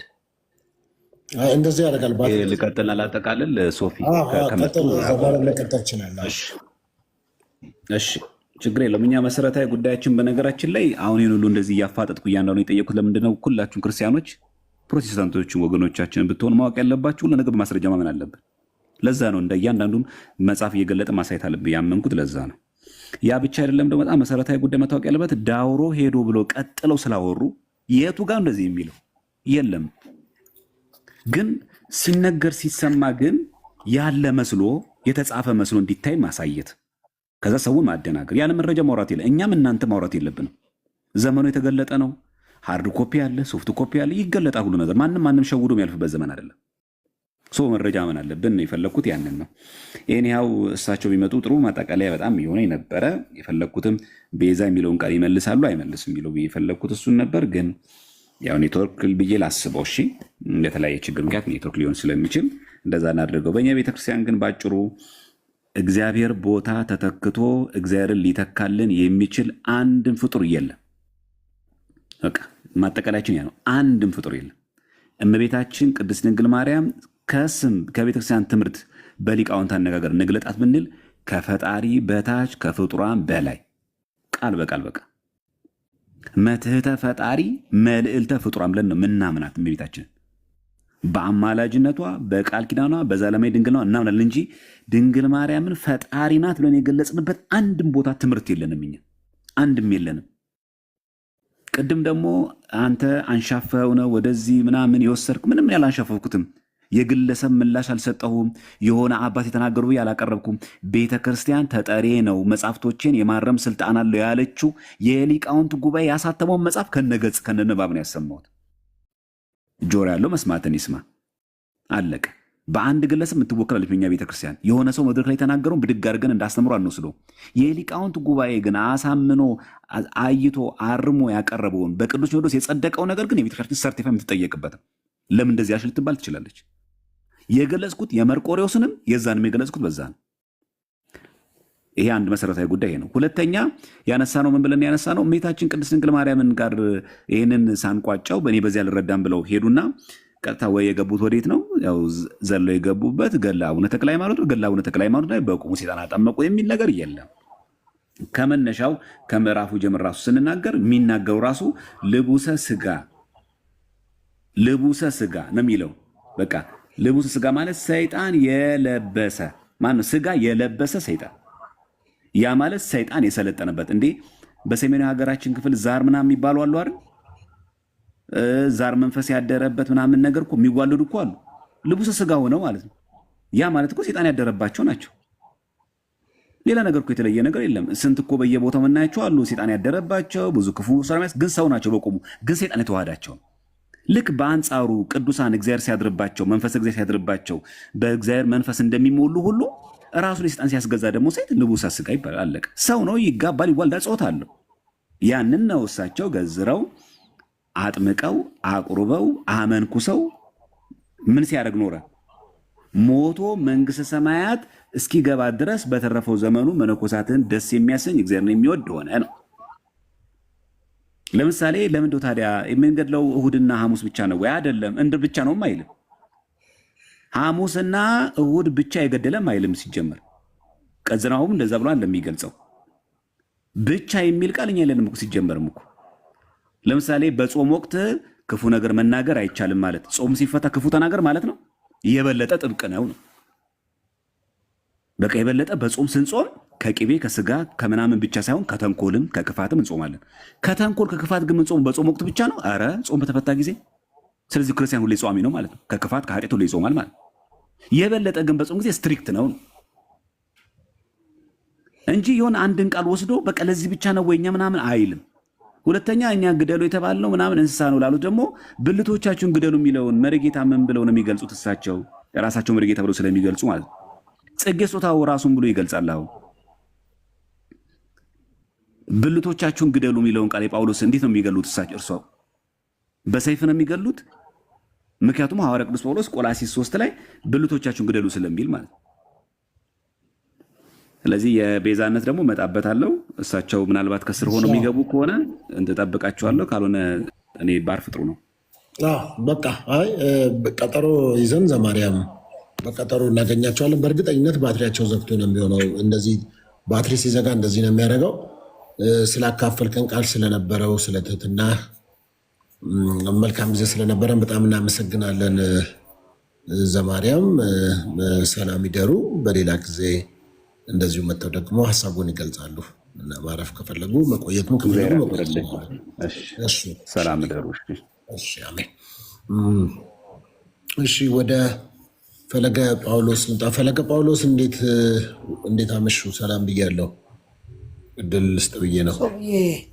ፓስተር ሶፊ ሁላችሁንም ሰላም እላለሁ። አካውንቴ እንትን ብሎብኛል። እስቲ ፈቃደኛ ከሆንክ ፈቃደኛ ለሆኑ መልእክት አስተላልፈልኝ። አካውንቴ እንትን ቢዘጋም ምንም የሚያስደነግጠኝ ነገር የለም። አንዳንዴ ሊጠቀምበት ነው። ግን እንደዚህ ያደረጉ ሰዎች በጣም አዝንባቸዋለሁ። አካውንት ሊዘጋብ ነው። በጣም ምን እኔ እኮ ምን አይነት እንትን እንደሆነ አይገባኝም። እኔ ሌላም አለኝ ግን አካውንቴ ለዛ ነው ቀን እንትን ያልኩት። እሺ ማናቸው ትንሽ ልትረዳኝ ትችላለህ ብዬ ወደ አንተ እንትን ያልኩት እንጂ ማንም ይረዳኛል እንትን ይለኛል ብዬ አልልም። ማንም ጠላት ቢሆነኝ ከእውነት ጋር ቆሜ አሁንም ምንም ብታደርጉ ምንም የሚፈጠር ነገር የለም። በጣም አዝኛለሁ ሶፊ። በጣም ከማን እንደሆነ ደግሞ ስላወቅኩኝ በጣም አዘንኩኝ። ማን ነው እንደዚህ ያደረገብህ ታዲያ? በቃ አሁን እዚህ መግለጽ አልፈልግም።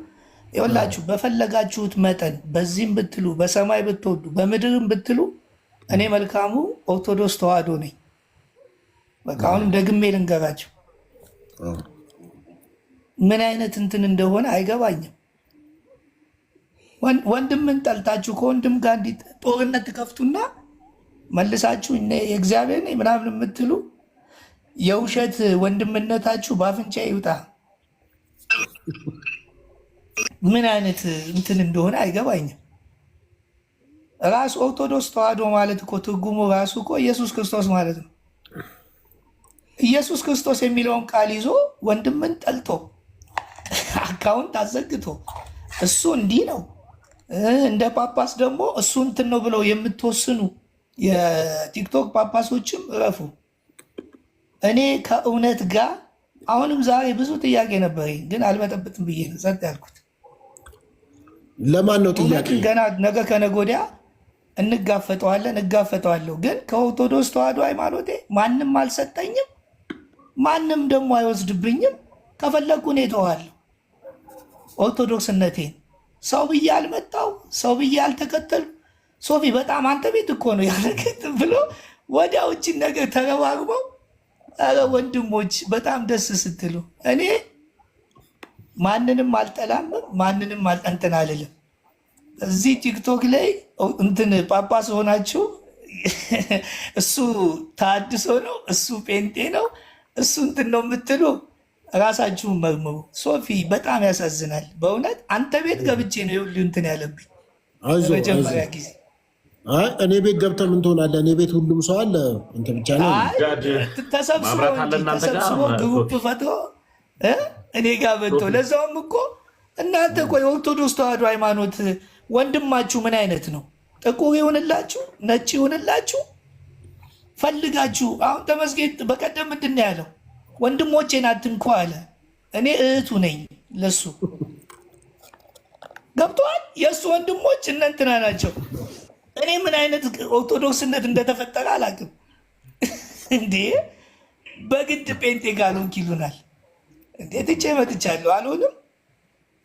ግን ከእውነት ጋር ገጥም እግዚአብሔር ይስጥህ። አንተ ደግሞ ትልቅ ሰው ነህ በእውነት ለማስማማት ያረቀው ነገር። በቀደምም ቃለ ከወንድሞች ጋር ተስማማ ብዙ መክረኛል። ያንን ብዬ አንተ ቤት መጣ። ግን እነሱ አጌኒስት እየሆኑ አንተ የሰው ተከታይ አንተ የሆነ ነገር እያሉ አጌኒስት ሆነ የመጣሁት ሌላ ቤት አልገባም አቁሜያለሁ፣ ነግሬያለሁ አይደለ? ግን መጥቼ ልታስማማን ፍቅር የሆነ ከወንድሞች ጋር ከሌሎች ጋር አልከኝ። እሺ እግዚአብሔር ይስጥህ ሶፊ፣ እኔ አንተን አውቃለሁ። እንደውም ስለ ብዙ ሁሉ ነገርኩ አይደል? ብዙ ነገር አዎ። ስለዚህ ብዬ ስመጣ መልካሙ እንዲህ ነው። አንተ ቤት እንደዛ ይባላል። እንደገና ደግሞ የመጣሁት አንተ ቤት ነው። አንስተው ይሄ የሰው ተከታይ ብሎ እንደዛ ማድረግ ነበረባቸው። እስቲ እንደው አንተ እውነቱን ፍረድ። እኔ ምንድን ነው እንግዲህ አንተ ላይ የተነሳብህ ነገር ብዙዎች የሚያነሱት አባ ዮሐንስ የሚባሉ አጥማቂ ጋር በሳቸው የተነሳ ነው አንተ ላይ ብዙዎች ተቃውሞዎች ያሉትና ያም ደግሞ ምንድነው ሐሰተኛ አጥማቂ ናቸው እሳቸውና የእሳቸው አፈቀላጤ ነው። የእሳቸው የዚህ የዲጂታል ወይም የሶሻል ሚዲያ ሰራዊት ነው፣ ዋነኛው አዛዥ እሱ ነው። ያም ደግሞ ከገንዘብ ጋር በተያያዘ ገንዘብ እየተከፈለው ቤተክርስቲያንና ህዝቡ የተቃወማቸውን ሰዎች ፕሮሞት በማድረግ ላይ ተጠምደዋል። ከዛም አንጻር የሰው ተከታይ ነው ብለን የምንልበት ምክንያት ያ ነው። ከዛም አንዱ ደግሞ እዛው እሳቸው ያሉበት ድረስ በመሄድ ይህንን ነገር አጠናክሮ ቀጥለዋል የሚሉ አሉ። ይህንን ንስሐ ልትገባና ይቅርታ የምትጠይቅበት ከሆነ አይ ያመንኩበትና ትክክለኛ ነው ደግሞ ብለህ የምትለው ነገር ካለ እዚሁ በጣም ብዙዎች ስላሉ ይህን እድል ተጠቅመ ብታጠራ። ከዛ በተረፈ ደግሞ አንዳንድ የተናገርካቸውን ነገሮች እኔ እንደ ሌሎቹ ባሽቃብጥ ኖሮ በኢትዮጵያ ኦርቶዶክስ ቤተክርስቲያን ውስጥ እንደ ሌሎቹ እኔ ጠጋ ብል ኖሮ ይሄኔ ጳጳስ ሆኜ ነበር የሚል ንግግርህን